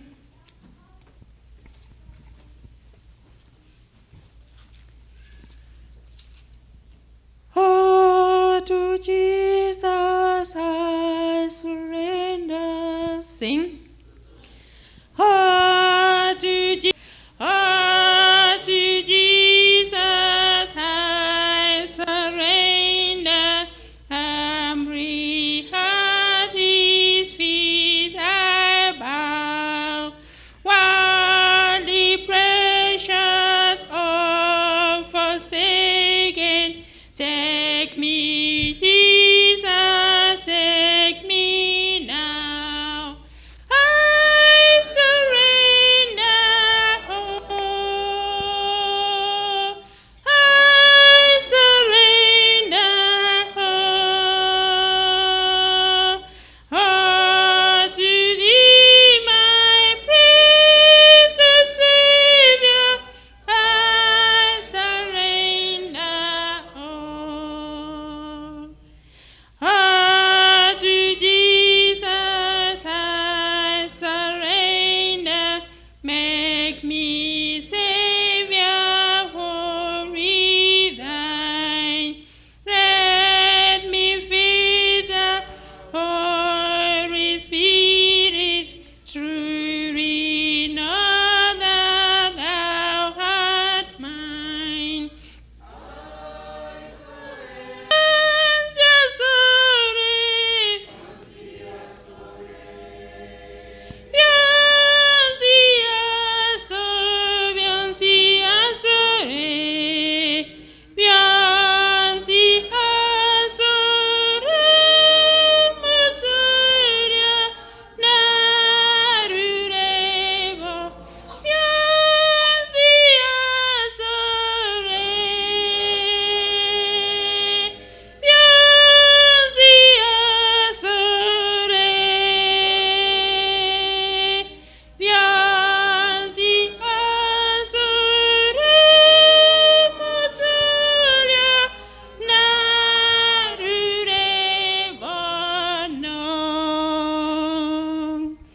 Can we listen for over 20 sentences?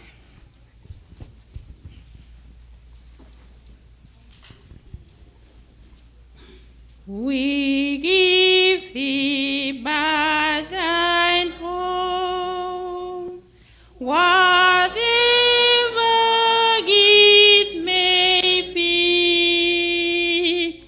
Oh,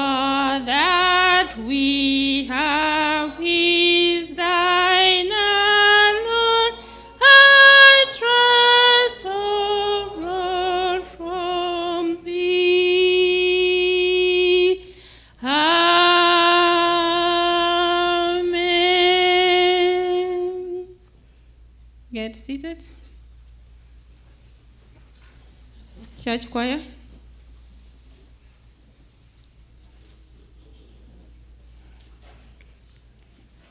Simama kama shujaa wa Yesu. Simama shujaa wa Yesu. Kule mbinguni tutasimama kama washindi. Kule mbinguni tutasimama kama washindi. Imbeni.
At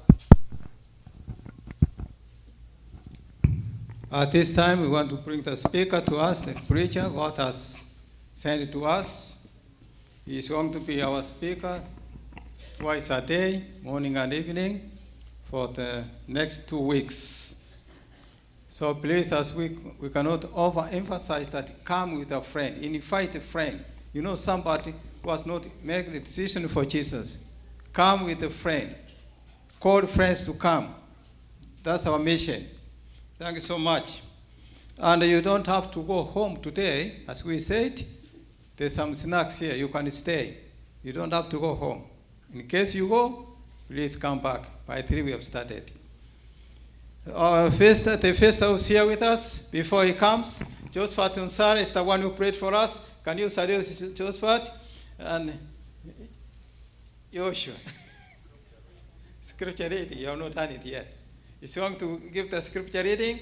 After scripture reading, we have Evanis Uganda is the one who lead us in the correction of the offerings. We thank you so much, Evans. So, before I continue the speaker, let us hear the scripture reading. And the theme for our meetings says, the end of all things is coming. Get ready. The end of all things is coming. Get ready. Scripture reading. Good morning, church. We're reading from 1 John 4, verse 8, then we're going to skip to 16. 1 John 4, 8, then skip to 16.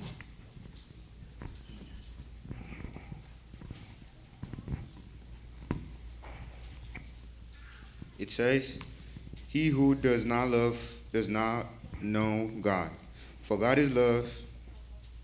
Then 16, and we have known and believed the love that God has for us. God is love, and he who abides in love abides in God, and God in him. I'm going to read it again.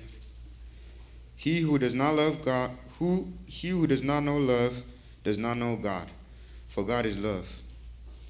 And we have known and believed the love that God has for us. God is love, and he who abides in love abides in God, and God in him. Thank you. Amen. Okay, now we bring the speaker. The speaker is a man of God who comes to us from Minnesota. God has used him in many ways.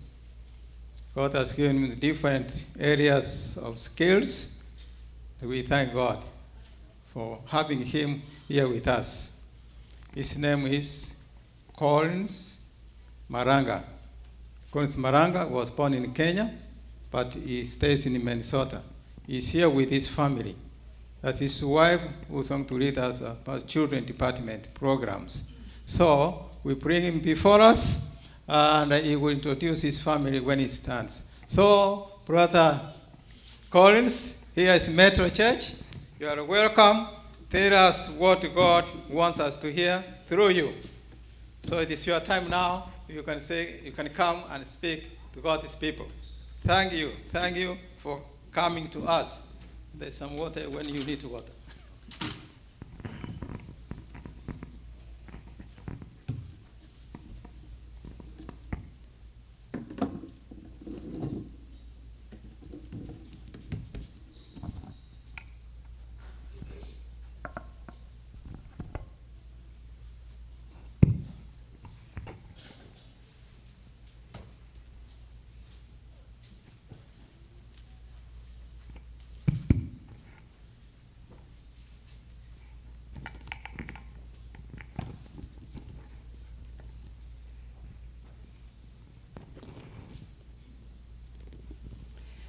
And God spoke all these words, saying, I am the Lord your God, who brought you out of the land of Egypt, out of the house of bondage. You shall have no other gods before me. You shall not make for yourself a carved image, any likeness of anything that is in heaven above, or that is in the earth beneath, or that is in the water under the earth. You shall not bow down to them or serve them. For I, the Lord your God, am a jealous God, visiting the iniquity of the fathers upon the children, to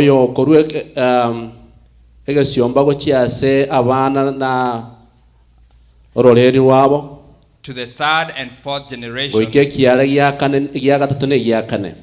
of those who hate me, but showing mercy to thousands, to those who love me and keep my commandments. You shall not take the name of the Lord your God in vain. For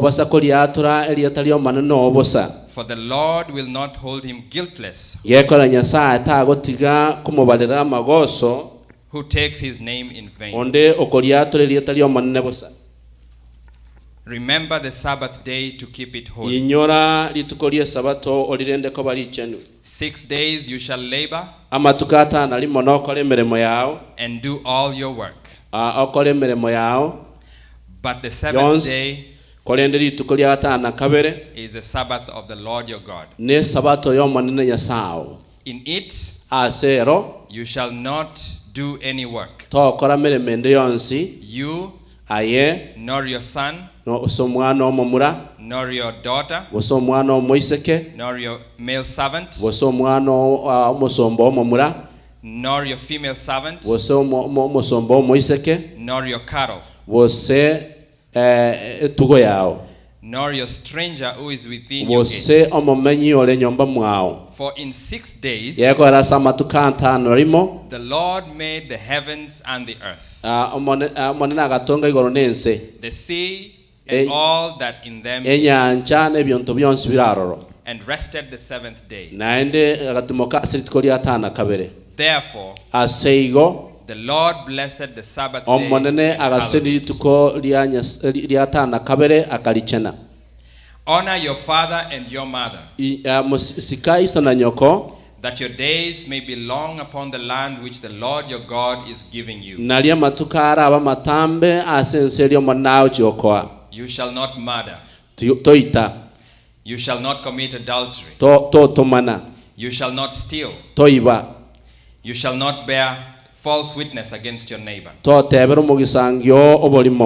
You shall not covet your neighbor's house. You shall not covet your neighbor's wife, nor his male servant, nor his female servant, nor his donkey, nor anything that is your neighbor's. Now all the people witnessed the thunderings, the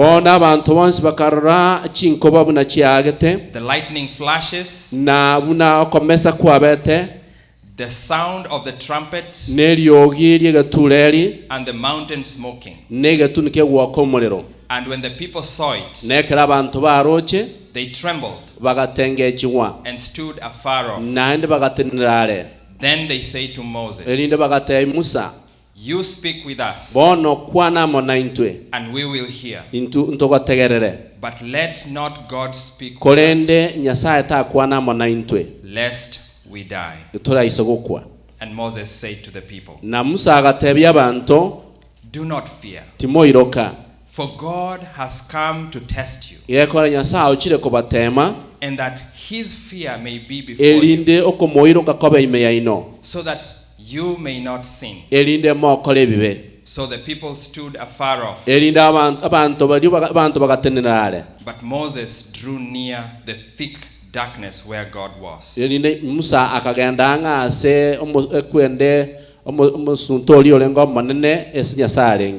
Then the Lord said to Moses,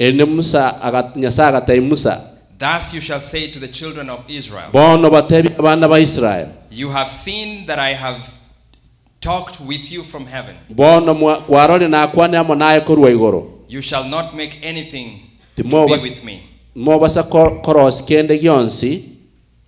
Gods of silver, Mwesi kwerosa limu bwe kanondo bwe chifedha. gods of gold, Ekinyasaye kyekitaabu. you shall not make for yourselves. Mo basa kwerosa lyebintu ebyo. An altar of earth, morosye gasasimiro kya maraba. you shall make for me. Morosye gasasimiro ekyo. And you shall sacrifice on it your burnt offerings. Naroro morwe ebingwanso bisambirororo. And your peace offerings. Na ebingwanso by'omulembe. Your sheep. By'eking'ondi. And your oxen. Ne chieri. In every place where I record my name, Asekera asenda abenkobeka eryeta lyane. I will come to you. Ninchikyaroro. And I will bless you. Nande mbasisenie. And if you make me an altar of stone, nekera morarosye matabau yamagena. You shall not build it of hewn stone. Mo basako yarosya amagena chongire. For if you use your tool on it, Moisoko tumia kyoma kende yonsi asamagena yo. You have profaned it. Yo murabe mwa kolegeta chenegati. Nor shall you go up by steps to my altar. Naende mo basako chiera chi step go chiase amatabau. That your nakedness may not be exposed. God is good. All the time. God is good. And all the time. Are you happy to be here this morning? Amen. Amen. I thank God for his goodness towards us. As Pastor has said, my names are Pastor Collins Maranga. Pastor Collins Maranga. I come to you from Minnesota. And I have a bag full of greetings. From our newly elected Vice President, Vice President Pastor Eric Mokua. Pastor Eric Mokua. He brings you greetings. How many of you have accepted the greetings? I also bring greetings from my church, Ramsey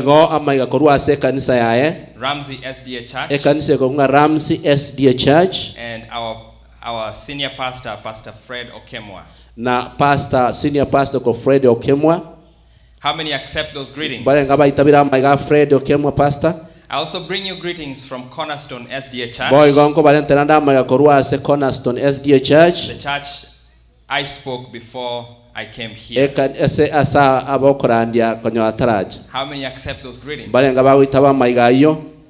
Amen. Amina. I thank your pastor, Pastor Moebi. Pastor Ito Moebi. I thank your elders. I thank your church board. And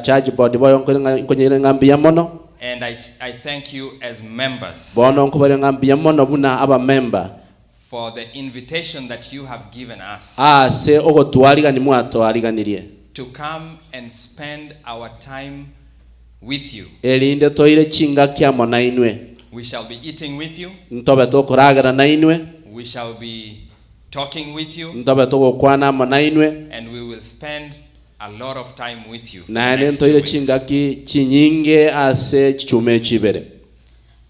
How many welcome us to Arlington, Texas? Arlington, Texas. Thank you very much. With me, I have my family. I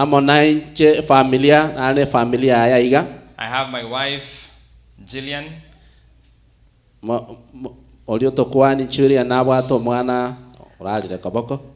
Our child is sleeping, so she'll not be able to stand, but she waves to you. May you return the wave. Amen. We have our daughter Abigail, our firstborn. Abigail, we have Grace next to her. And on the other farthest corner, we have Elvira. Okay, thank you, Elvira. Amen. Amina. Now, this morning, we are going to speak about God. mambi abono ngochitore kwana igore nyasaye. We're going to learn ngochitore kwegera who he is. Nyasaye ningo. Our topic is God. Who is he? Ringana lya itori nene liotanga nyasaye ne ere ningo. Now, before we begin, I want to ask for 3 favors. Tutarachaka inganetie mangana tatu igamonkorera tatu. Favor number 1. Ngane intangani. Pray for me. Musabere. This comes from Jeremiah chapter 1 verse 9. Agatabu ya Jeremiah mukianda. Which says that, and the Lord said, I will put my words in your mouth, that you may speak for me. And I ask you for the same favor. Just close your eyes and say, Lord, put your word beka lingana lyao in that man's mouth. Ase pastor monu pastor. In Jesus' name. Ase lietaria Yesu. Favor number 2. Engana ya kabengane tumonkorere. How many of you have phones? Barenga babwata kisimi. All right. It's good. It's not a sin to have a phone. But I ask that because we are in a place where we are worshiping God, a holy God, I ask that we turn the phones off. There are some who may be using the phones as Bibles.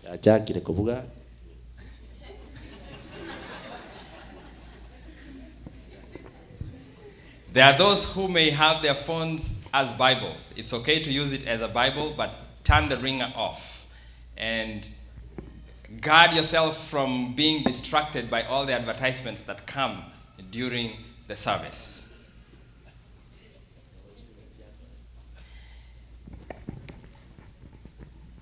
That's favor number 2. Favor number 3, I ask you to listen and think.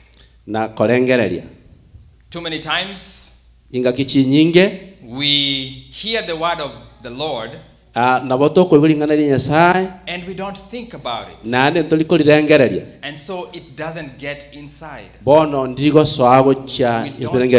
don't understand it, and so because of that, our behaviors don't change, and we automatically go back to our usual lives.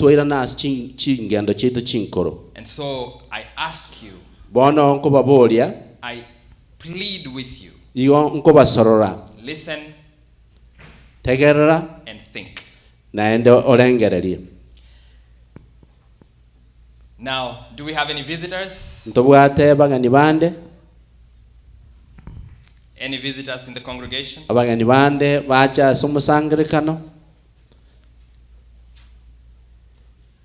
right, no visitors today. I want to encourage you to bring visitors. Invite your friend. Many a times, people do not come because we do not extend a simple invitation.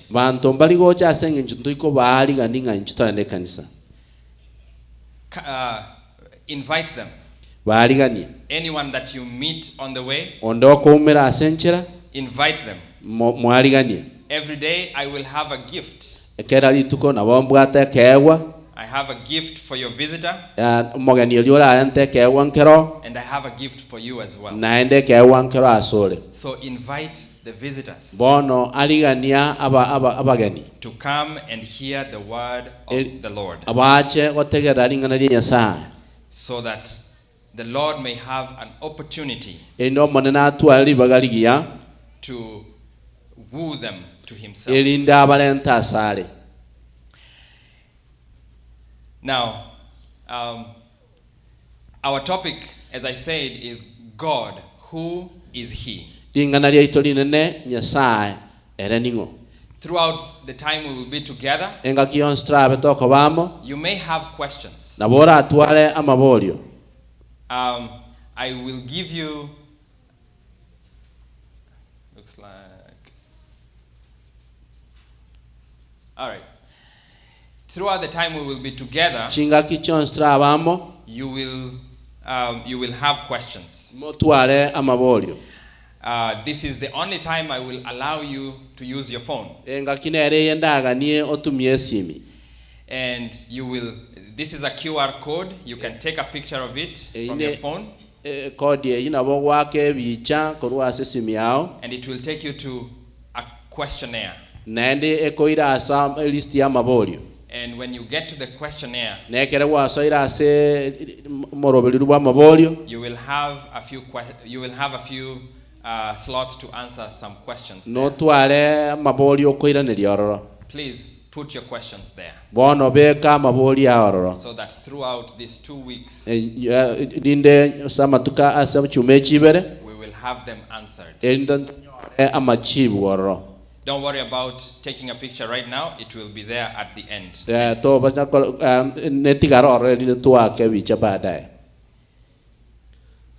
God, who is He? At the end of this presentation, I'm hoping that you will understand that God cannot be seen by human eyes, yet He is perceivable.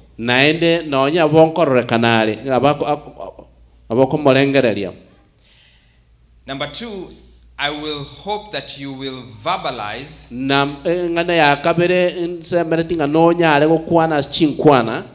that God is a unity of 3 co-eternal persons.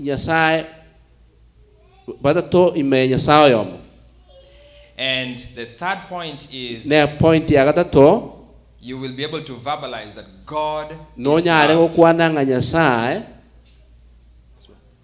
God is love.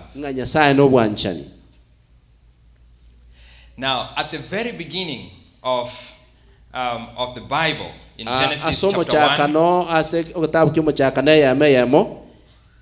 the Bible begins by saying, in the beginning, God created the heavens and the earth. God is presented at the very beginning, at the outset of the scripture,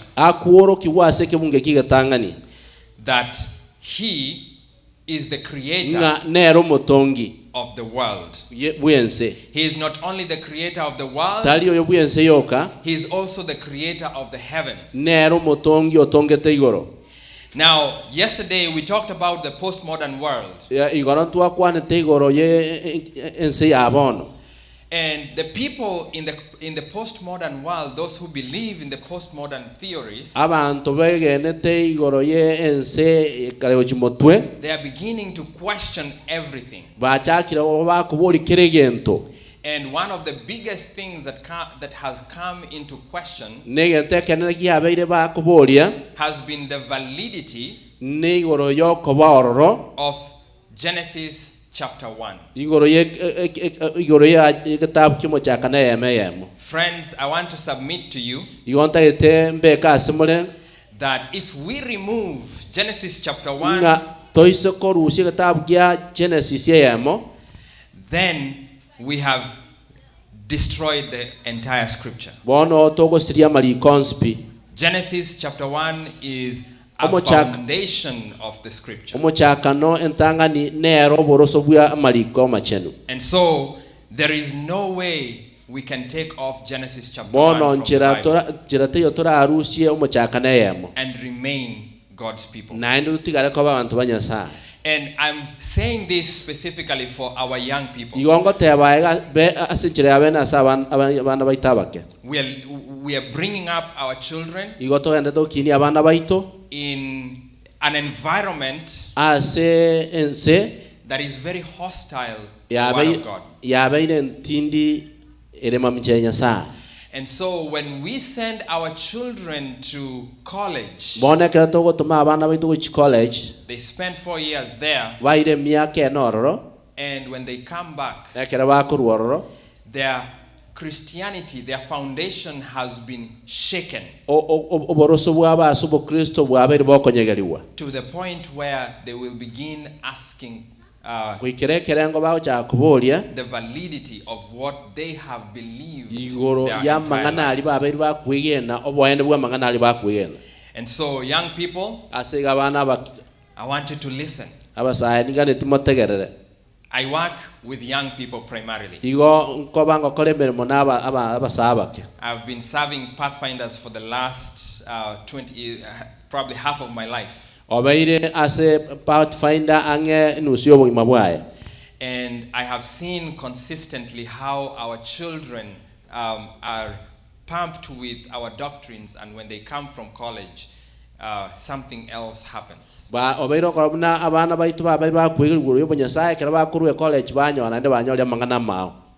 I encourage all the young people to hear this. This is primarily for you. Now let us pray, and then we dive into the Word of God. Our Father, we thank you. The moment has come. May you speak to us. In Jesus' name we pray. Amen. Amen. Now, many of you, you've been asked before who you are. Now, identity is an important thing.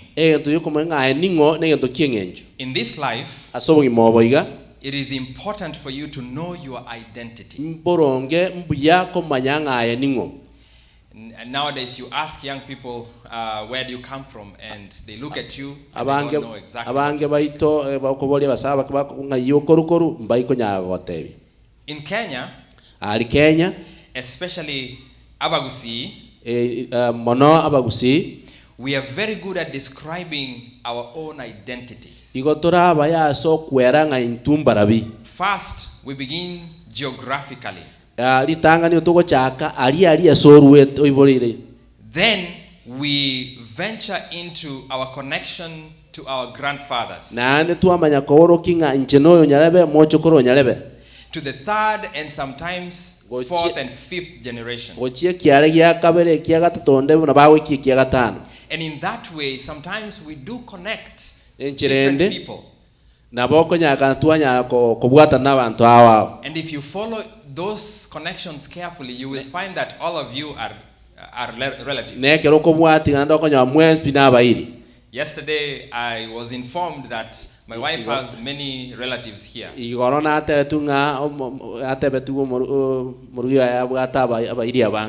And I am sure as I stay here, I will find many. And it is a good thing. Sometimes we also describe ourselves in terms of our connection with other more prominent relatives.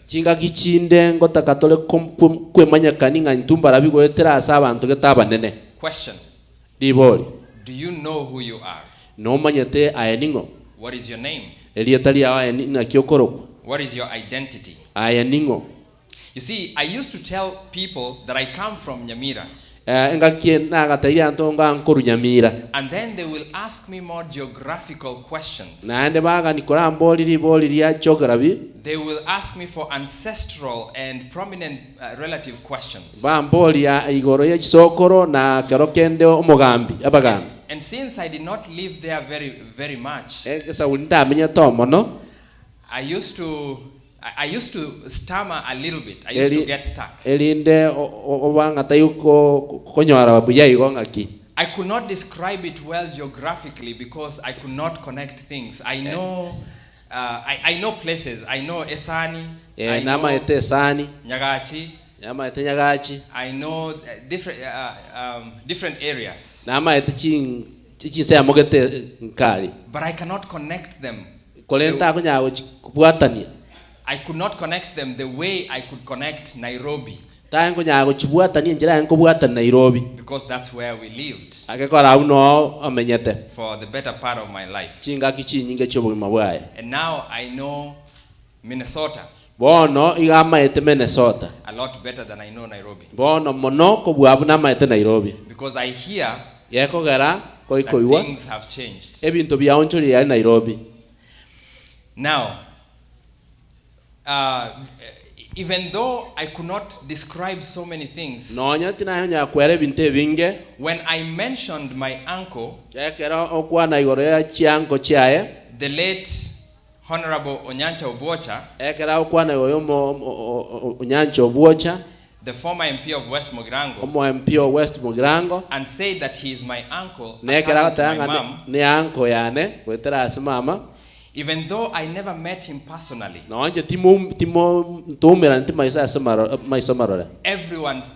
Automatically everyone seemed to understand where I came from. So they would ask me for my mom and dad's name, and my grandpas, my grandparents, and some uncles and aunts' names to ascertain my identity. And then when I gave them that information, they will locate me. They will say, "Oh, this is who you are." Now, I must say, sometimes I picked up friends that way. Because they said, "Oh, you're from my home. Welcome." And sometimes I also picked enemies that way. Because they said, "Oh, so and so in your community did this. So and so in my community." And so that becomes a big challenge. Now, we usually get the identity of a person from the following sources.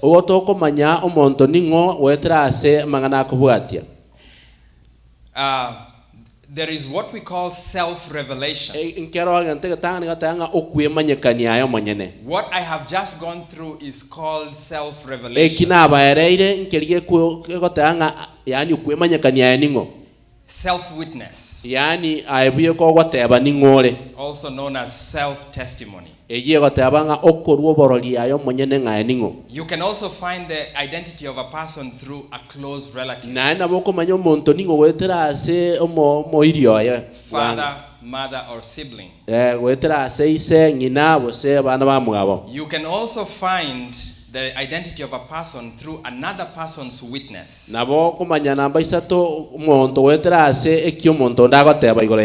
Or testimonial description. This person must have first-hand knowledge of the person you're talking about. In today's age, we can get the identity of a person from an identity document. Each one of you has an ID, right? From Texas, from Minnesota, I have one from Minnesota. Some of you have Texas, Kenya, Uganda, South Africa, depending on where you have lived. And others, you will find their information from a document with identity information.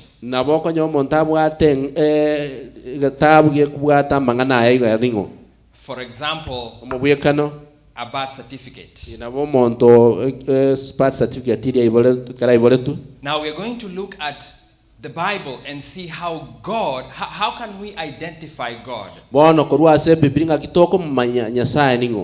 Our subject, God, who is He? We're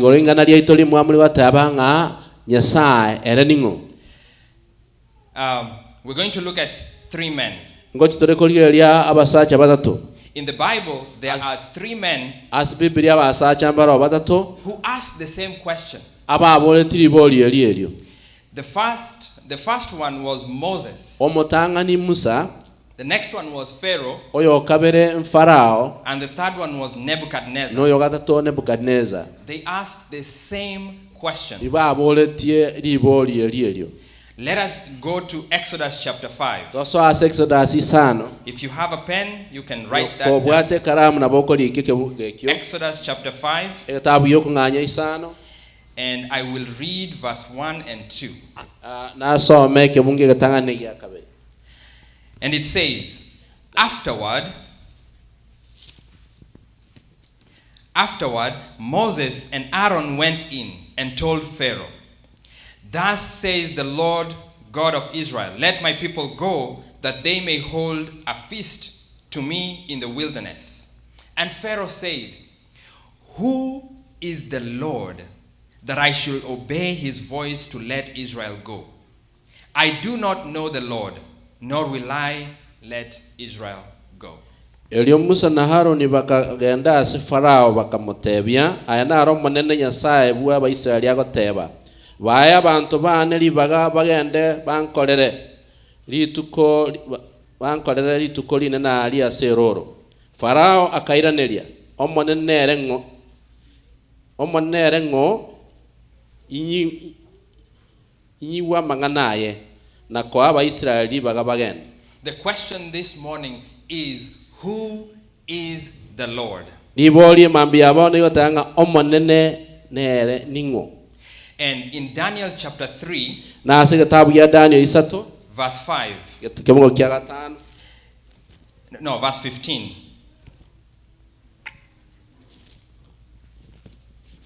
In Daniel chapter 3, verse 15, Nebuchadnezzar asks the same question. And he says, Now if you are ready at the time you hear the sound of the horn, flute and harp, lyre and psaltery, in symphony with all kinds of music, and you fall down and worship the image which I have made, good. But if you do not worship, you shall be cast immediately into the midst of the burning fiery furnace. And who is the God who will deliver you from my hands?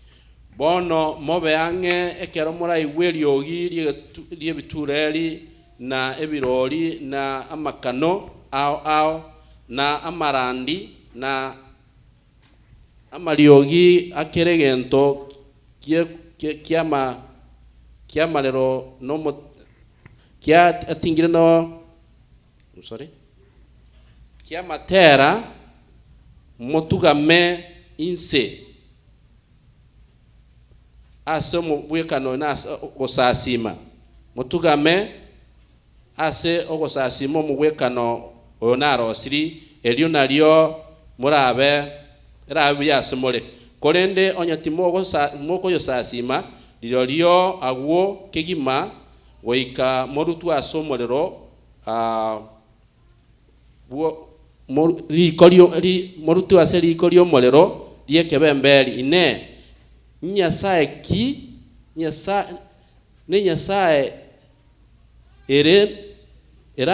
Nyasaye ki eranyare ko batoliko rwase omolero asama bakane. I'm sorry. The question this morning is, who is God? In Exodus chapter 3 verse 13, Moses asks the same question. Then Moses said to God, Indeed, when I come to the children of Israel and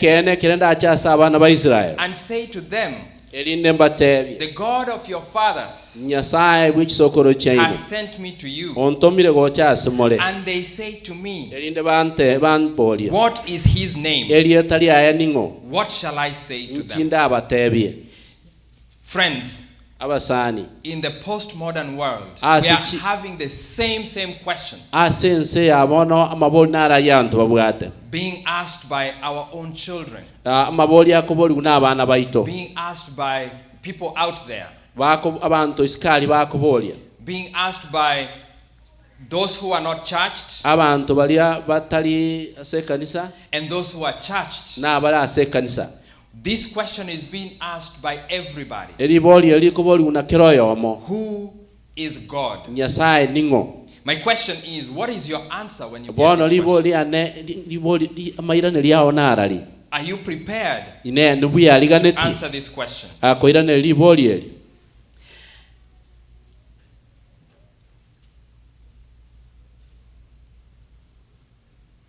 The question is, who is God? Now, one thing that I have come to learn is that God is not fearful. God is not fearful to answer this question. And I want to encourage you, don't fear. When anyone asks this question, you have answers. Answers in the scriptures, answers in nature, and answers everywhere. Because very quickly we are going to look at God's answers to all these three. For the first one was Pharaoh, who asked, who is the Lord, that I should listen to him. God answered in Exodus chapter 6 all the way to chapter 13.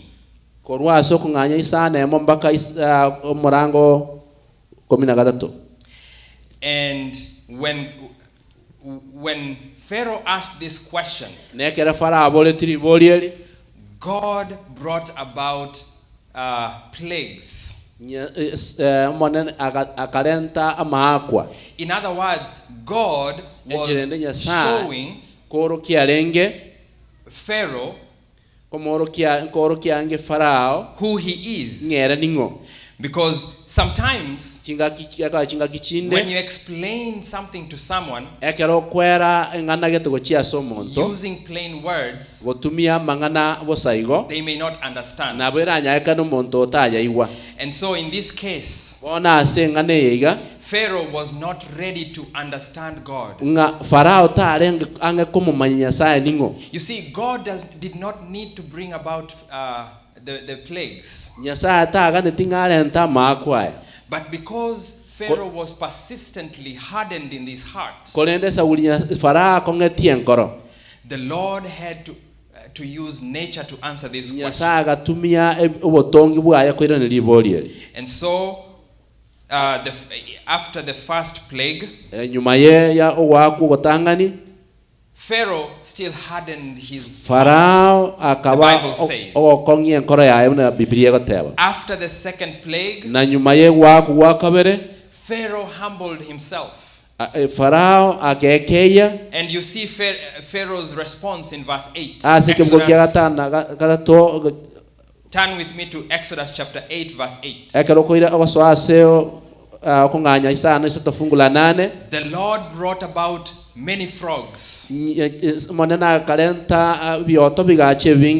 you know the Egyptians worshipped all sorts of animals. The animals were their gods. And here is Moses telling Pharaoh that God has said. You see, it is important for us to reason. How can an animal be a god? And in this case, God brought so many frogs in Egypt that there was no space to walk. How many of you have stepped outside after it has rained a lot of rain? Have you seen the frogs that come out? Have you seen the lizards that come out? Have you seen the worms? kwanya kore miosielia gosoka. You bear me witness? Now that was just that is just something that has taken place. But when God made this plague to come out, the frogs were so many. They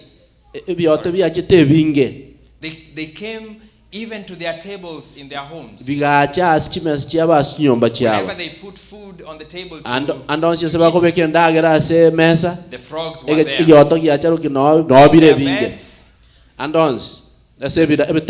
The frogs were there. On their chairs, the frogs were there. Outside, the frogs were there. Thank God you meet the frogs outside.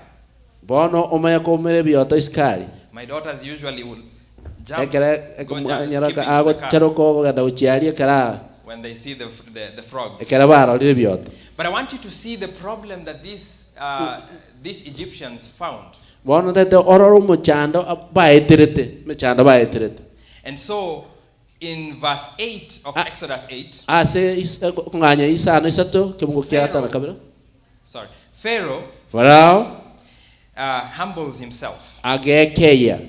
And he calls for Moses. The Bible says, then Pharaoh called for Moses and Aaron and said, entreat the Lord that he may take away the frogs from me and from my people, and I will let the people go, that they may sacrifice to the Lord. And the Bible says that Moses went and prayed. He interceded for Pharaoh and Egypt, and the plague was stayed. The Lord commanded the frogs to go away, and they went away. However, no sooner had the frogs gone away than Pharaoh hardened his heart again. And so the Lord brought a few more plagues. And a few verses later, in verse 28, here we see Pharaoh again humbling himself. Now question, is it that Pharaoh did not understand who God is, that he refuses to listen to the request? And here he is again in verse 28. He says, so Pharaoh said, I will let you go, that you may sacrifice to the Lord your God in the wilderness. Only you shall not go very far away. Intercede for me. Here is Pharaoh asking for intercession. Here is a heathen who has seen the power of God, who has had an experience with God. You see, at the beginning I said you cannot be able to see God, but you can perceive God.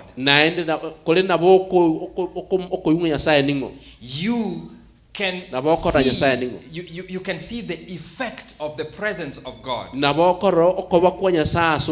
in this case, Pharaoh felt the experience of the presence of God. And so you can see him here, intercede for me.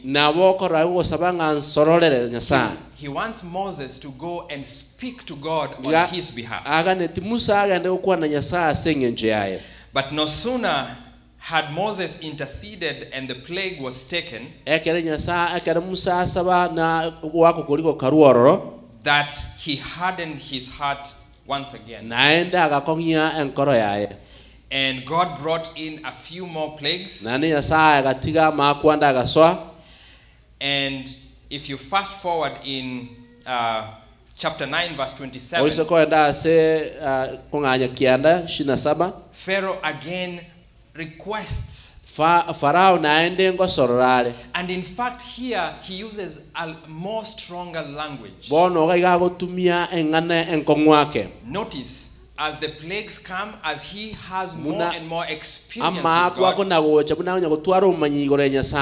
his request becomes more and more emphatic. In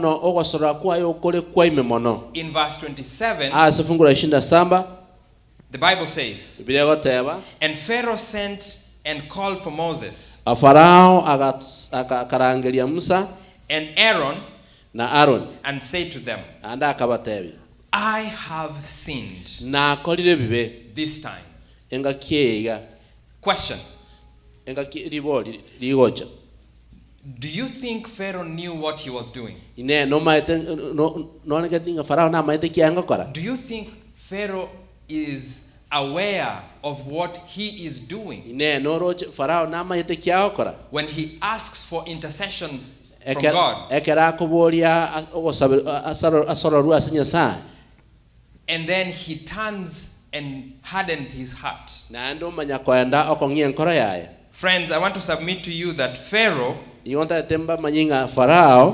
was just being stubborn. And this is a representative of the postmodern world today. Many of us are just being stubborn. Many of us are just they do not want to listen to God or hear God or follow his commands because we are just stubborn. Pharaoh said, I have sinned this time. He says the Lord is righteous. And he is right on that. And my people and I are wicked. And he is right there also. Friends, have you ever felt like the Lord is righteous and you're wicked? Because you have refused to listen and follow his commandments over and over again. And even today, you're being asked to obey God's commandments, but you have no plan to do that. Friends, I ask you to reconsider. Verse 28, Pharaoh continues to say, entreat the Lord that there may be no mighty thunderings and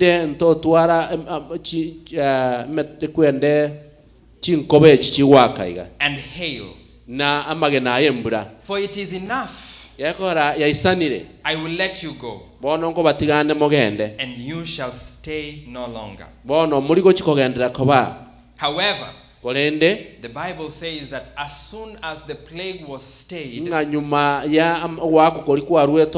Pharaoh's heart was hardened even more. Friends, have you gone to the Lord pleading for mercy? And God has granted you the mercy only to harden your heart even more. And today you are further and further away from Him. I want to ask you to reconsider your life. The second person who God had another interaction with is Nebuchadnezzar. In Daniel chapter 3, we see the three Hebrew boys. And Nebuchadnezzar has put up a big statue. And he has commanded everyone to worship that statue. naende ochikire kero omonto gosasima omubwekano oria. But the 3 Hebrew boys have refused korende abamwe bali batatu bangire to worship gosasima omubwekano oria. in chapter 3 ase omurango yo gatatu Daniel and verse 15, neke mungu 15 the 3 Hebrew boys are brought to abamwe aba batatu barenturwe. Oh, I'm going backwards. Sorry, there you go. All right. The 3 Hebrew boys have been brought to Nebuchadnezzar. bona amra abantu ase Nebuchadnezzar. Nebuchadnezzar has been told bona otebiriwe that these people refuse to worship your gods. nga abamra bangire gosasima nyasaye yao. And Nebuchadnezzar loves these 3 Hebrew boys na Nebuchadnezzar nanje taba muraba because he has seen how wonderful they are. kero bairo ko baramba nge skuru yaye nga kibale. And so Nebuchadnezzar decides to give them a chance. bona Nebuchadnezzar igata te ko bali baga. And he tells them, if you hear all these sorts of music nyuma mwaigura matera ayons piwas chingereji and you bow down, mo tugame mosasime all I want is just so that you bow down. ento yokanga neti mowe kamarwa ino inse. That's it. iba ashe mangana ya wedio. You see, friends, abasani, it's good to know what you're doing. Because if it was in this world today, I'm sure that if you were to be put inside a fiery furnace, or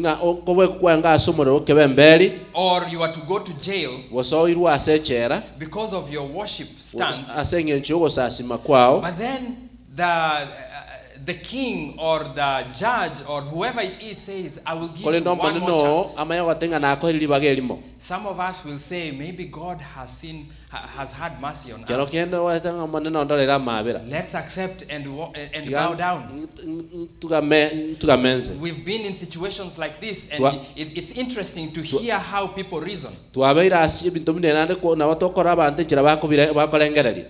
the Lord is giving us a chance to survive the fire. But you know, friends, God is not worshipped out of fear. If the 3 Hebrew boys feared the fire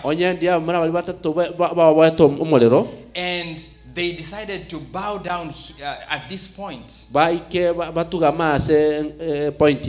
this story would not be in the Bible. But I like their response. Read with me verse 16. In verse 15, Nebuchadnezzar asked, and who is the God who will deliver you from my hands? Nebuchadnezzar thinks that he is the God who cannot be overtaken by anybody. But the 3 Hebrew boys who are so faithful, hallelujah, they say, oh Nebuchadnezzar, we have no need to answer you in this matter.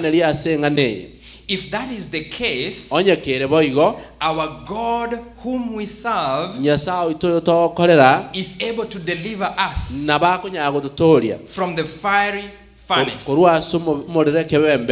And he will deliver us from your hand, O king. Now listen to this. But if not, let it be known to you, O king, that we do not serve your gods, nor will we worship the gold image which you have set up. Friends, I like this verse. I have underlined it, I have highlighted it, because it is very important. You see, these Hebrew boys did not want these Hebrew boys did not want Pharaoh to misunderstand them. They did not want to be misunderstood either. They were very, very, very respectful to the king. But they were firm and they knew what they needed to do. And so they say, we will not worship any other God besides the God of heaven, the one we serve. And we know that he will deliver us from your fire. But know this, that even if he doesn't, we will not worship your golden image. And the response, the result was the 3 Hebrew boys were thrown in the fire. And Nebuchadnezzar was surprised. Because as soon as they were thrown in the fire, Nebuchadnezzar's soldiers died. But the 3 Hebrew boys that went into the fire, they went walking around the fire, and Pharaoh, not Pharaoh, Nebuchadnezzar saw 4 men. He actually verbalizes this. He said, did we not cast 3 men bound in the midst of the fire? And his people answered and said, true, O king. Nebuchadnezzar says, look, I see 4 men loose, walking in the midst of the fire, and they are not hurt. And the form of the 4th is like the Son of Man, the Son of God. Friends, God can be perceived. We have seen in 2 instances. These are the heathen. People you may say do not know God. And for sure when they ask who is God, they are asking to know. But they are also asking with some sort of skepticism that hardens their heart when they see the mighty acts of God. Nebuchadnezzar beheld the Son of God. He identified the Son of God himself. The 3 Hebrew boys only described him. And here they are. And now the next person who asked who God is was Moses. In Exodus chapter 3, Moses asked, who should I tell them sent me? In verse 14, God speaks to Moses and he says, I am whom I am. And he said, thus you shall say to the children of Israel, I am has sent me to you.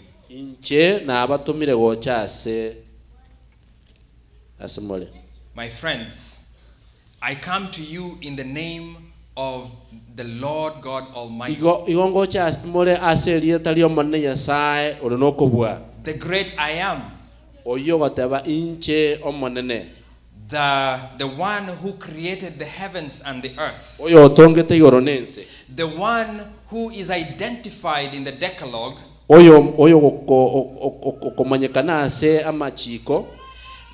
as the one who brought the children of Israel from Egypt oyo orusetie abana ba Israel kurwa ase ya Misri with a mighty hand. asokoboko kubwa.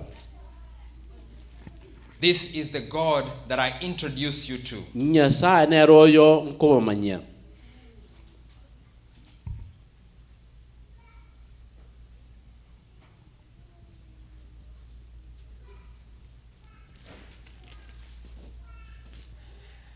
So we have seen so far, this is just a recap, that God answered the question, who is he?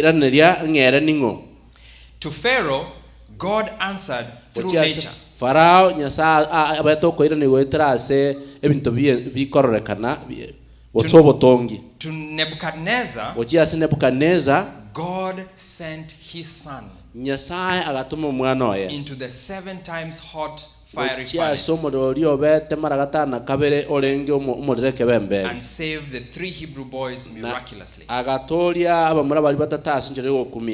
To Moses, God gave a direct statement in answer to the question. Friends, God is answering you today. As you ask the same question, who is God? He's responding to you this morning. You see, my English teacher taught me that when someone asks me a direct question, who is Michael? My answer should be what? Michael is a person. Michael is an engineer. Michael is a baby. Right? When someone asks who is Sarah, the answer is direct. Sarah is my daughter. Sarah is my sister. Sarah is a nurse. Sarah is a driver. And on and on. And the question today is, who is God?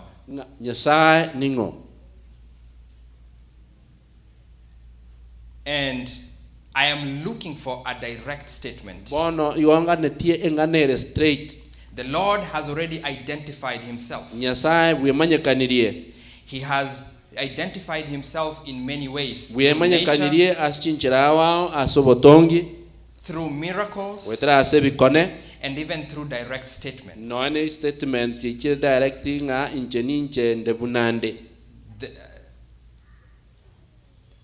In our scripture reading,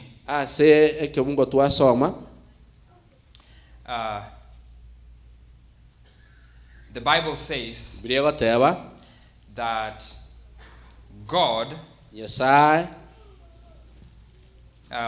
let's turn to John, 1 John chapter 4, and we're going to read verse 8. We're going to read verse 16, and then we will wrap up and close. And this afternoon we will continue from where we have left off right now. The Bible says, in he who does not love does not know God, for God is love. My friends, I want to tell you that God is love. You see, God did not need to bring about the plagues in order to convince Pharaoh who he is. You see, God did not have to do that miracle in order to convince Nebuchadnezzar who he is. But God in his mercy performed this miracle so that these two individuals could know who he is. The interesting thing is Pharaoh did not understand. Or he understood, but he was stubborn. And so eventually he was destroyed in the sea. Friends, I don't want you to be destroyed because of stubbornness. The Bible said that the sin of stubbornness will cause many to perish. Do not be stubborn. Humble yourself. One preacher said, it is better for you to humble yourself than to require God to humble you. My friends, God wants to reach you. God wants to reach you. Right now, He's using the foolishness of preaching in order to reach your heart. And He is pleading with you in mercy. Come to me. Jesus said, come to me, who are heavy laden, and I will give you rest. My yoke is light. Friends, God wants to exchange your burden, which is heavy, full of guilt, full of sins, full of blood, full of hatred, and exchange it with His love, with His yoke, which is very light. It contains mercy. It contains patience. It contains grace. It contains all the good things that God wants to give us. It contains forgiveness for sins that have been done to you. And so I plead with you today to hear the word of God and respond to Him. Please, one of the Bible writers says, if you hear His voice, do not harden your heart. If you hear His voice, if you hear the knock,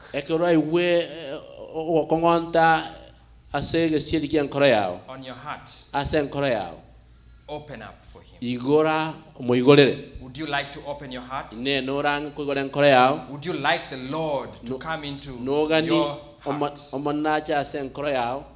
and prepare you for eternal life? The next 2 weeks, we're going to look at how to prepare ourselves for the end of all things.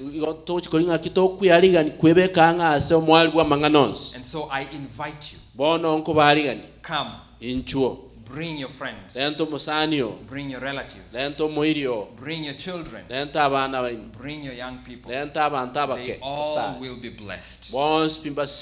May God bless you.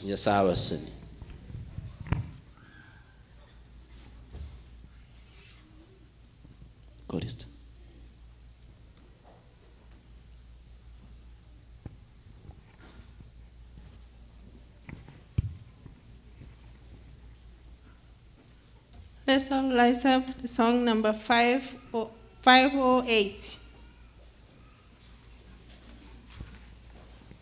508.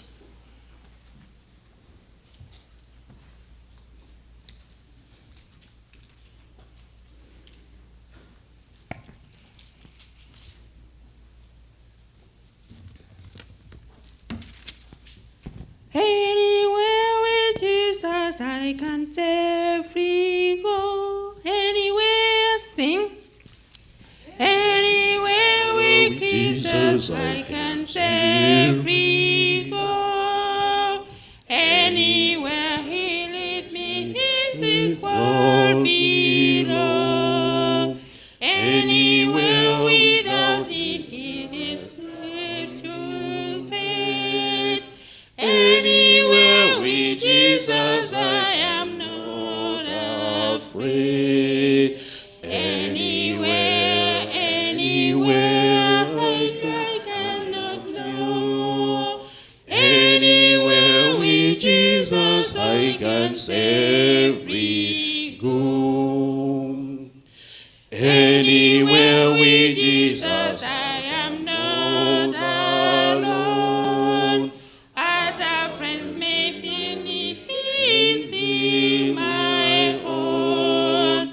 Though His hand may lead me on that hill-way west. Anywhere with Jesus is a house of praise. Anywhere, anywhere, fear I cannot know. Anywhere with Jesus I can safely go. Anywhere with Jesus I can go to sleep. When the gloomy shadow round about me creep, knowing I shall wake and never more to love. Anywhere with Jesus, sweet home, sweet home. Anywhere, anywhere, fear I cannot know. Anywhere with Jesus, I can safely go.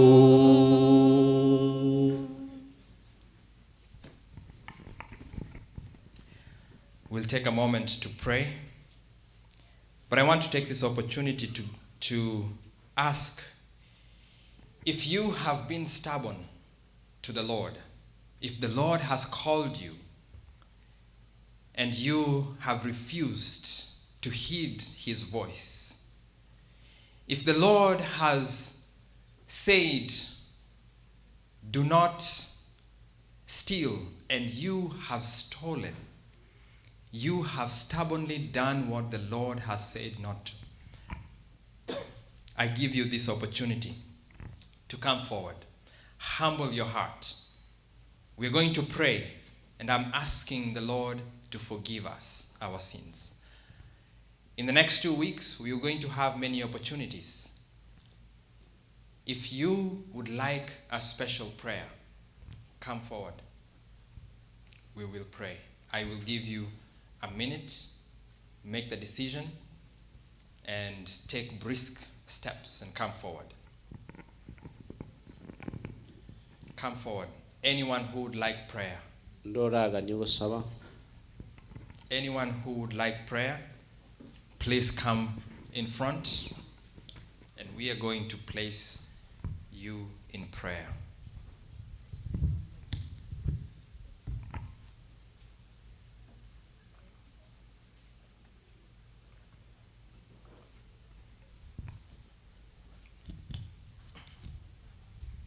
Come, do not fear.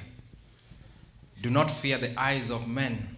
Come Fear to the eyes of God. Jesus, come to Jesus, come to Jesus just now. Just now, come to Jesus, come to Jesus just now.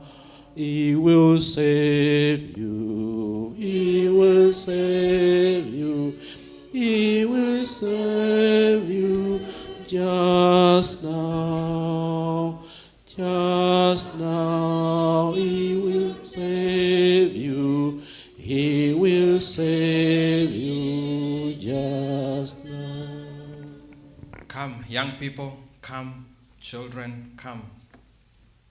Come.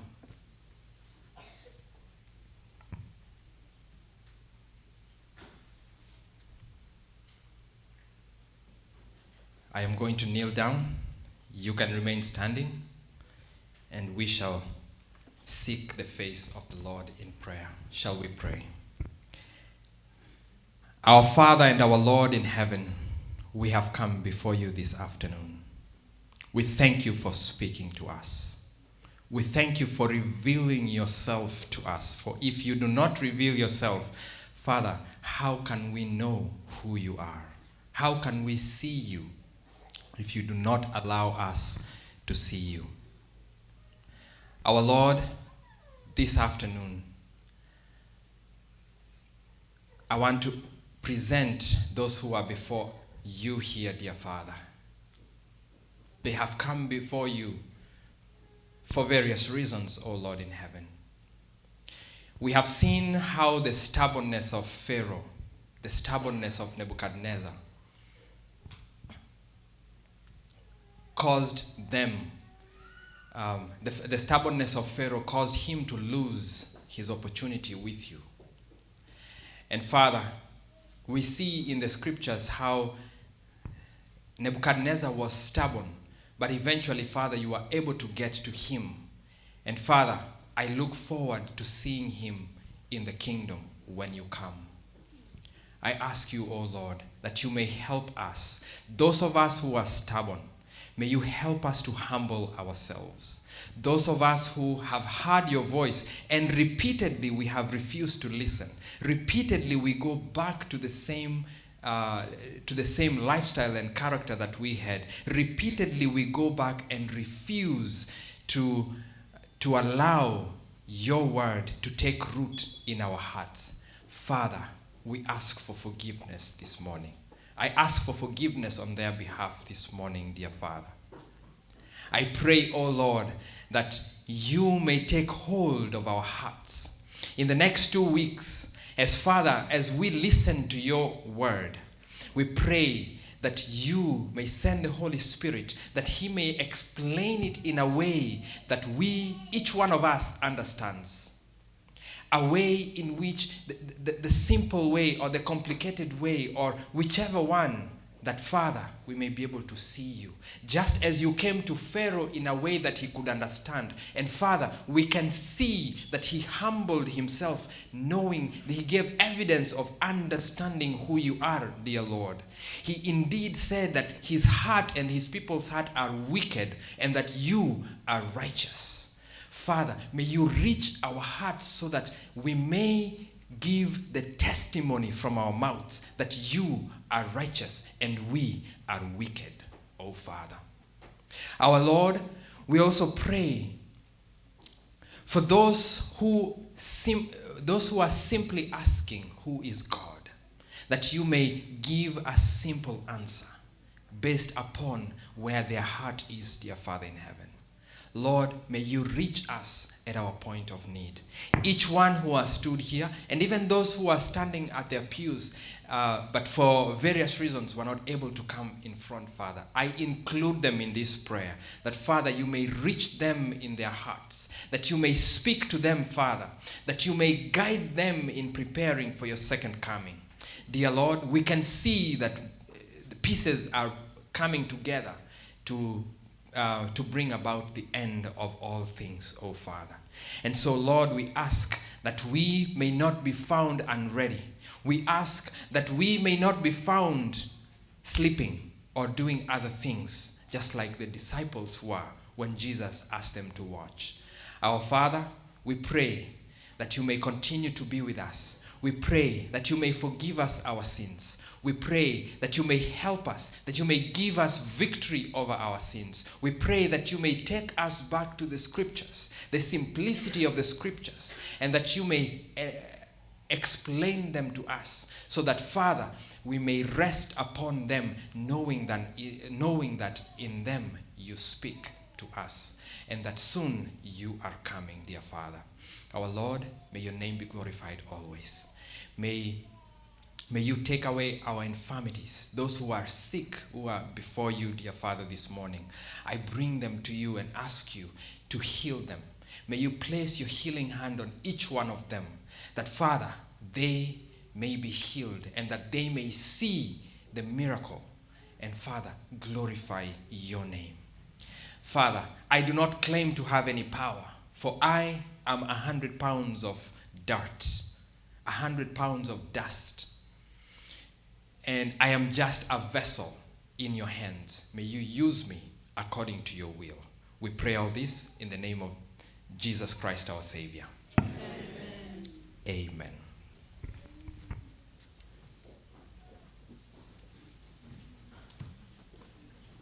Thank you.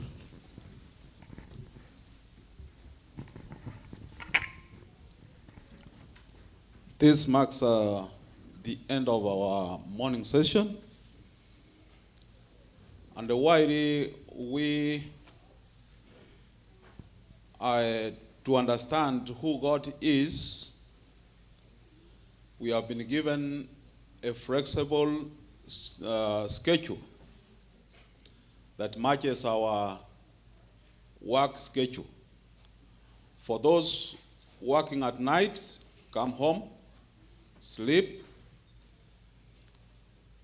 reaching 9:30, start coming, 10 o'clock. We start until 12. For those working day, work, come home, have some little rest, 6 o'clock. We start and finish 8, go home, sleep, then go to your work. So you are all welcome to come and reason and also think, as the speaker said, about the word that will be spoken to us the whole of the 2 weeks. Calling upon the ushers to come forward as we usher the people to go out. So deacons, I call upon deacons to come and have 3 here as we sing this song in Ekeusi number 156. Number 156. Ushers.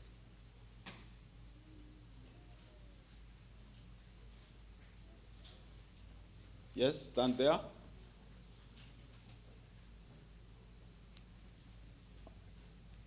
Incho bono, aseye bono,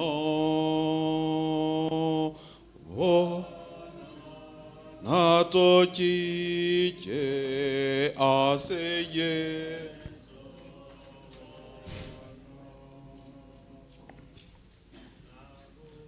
One more other point is for better services, we are all asked to remain because there is food, so that after lunch, then we start off, and that will make our program to run smoothly.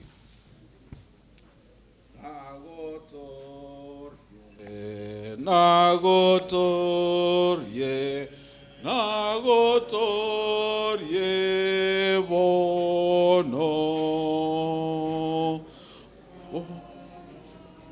omonene nagotorie bono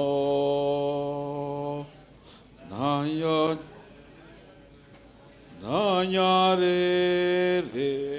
nanyar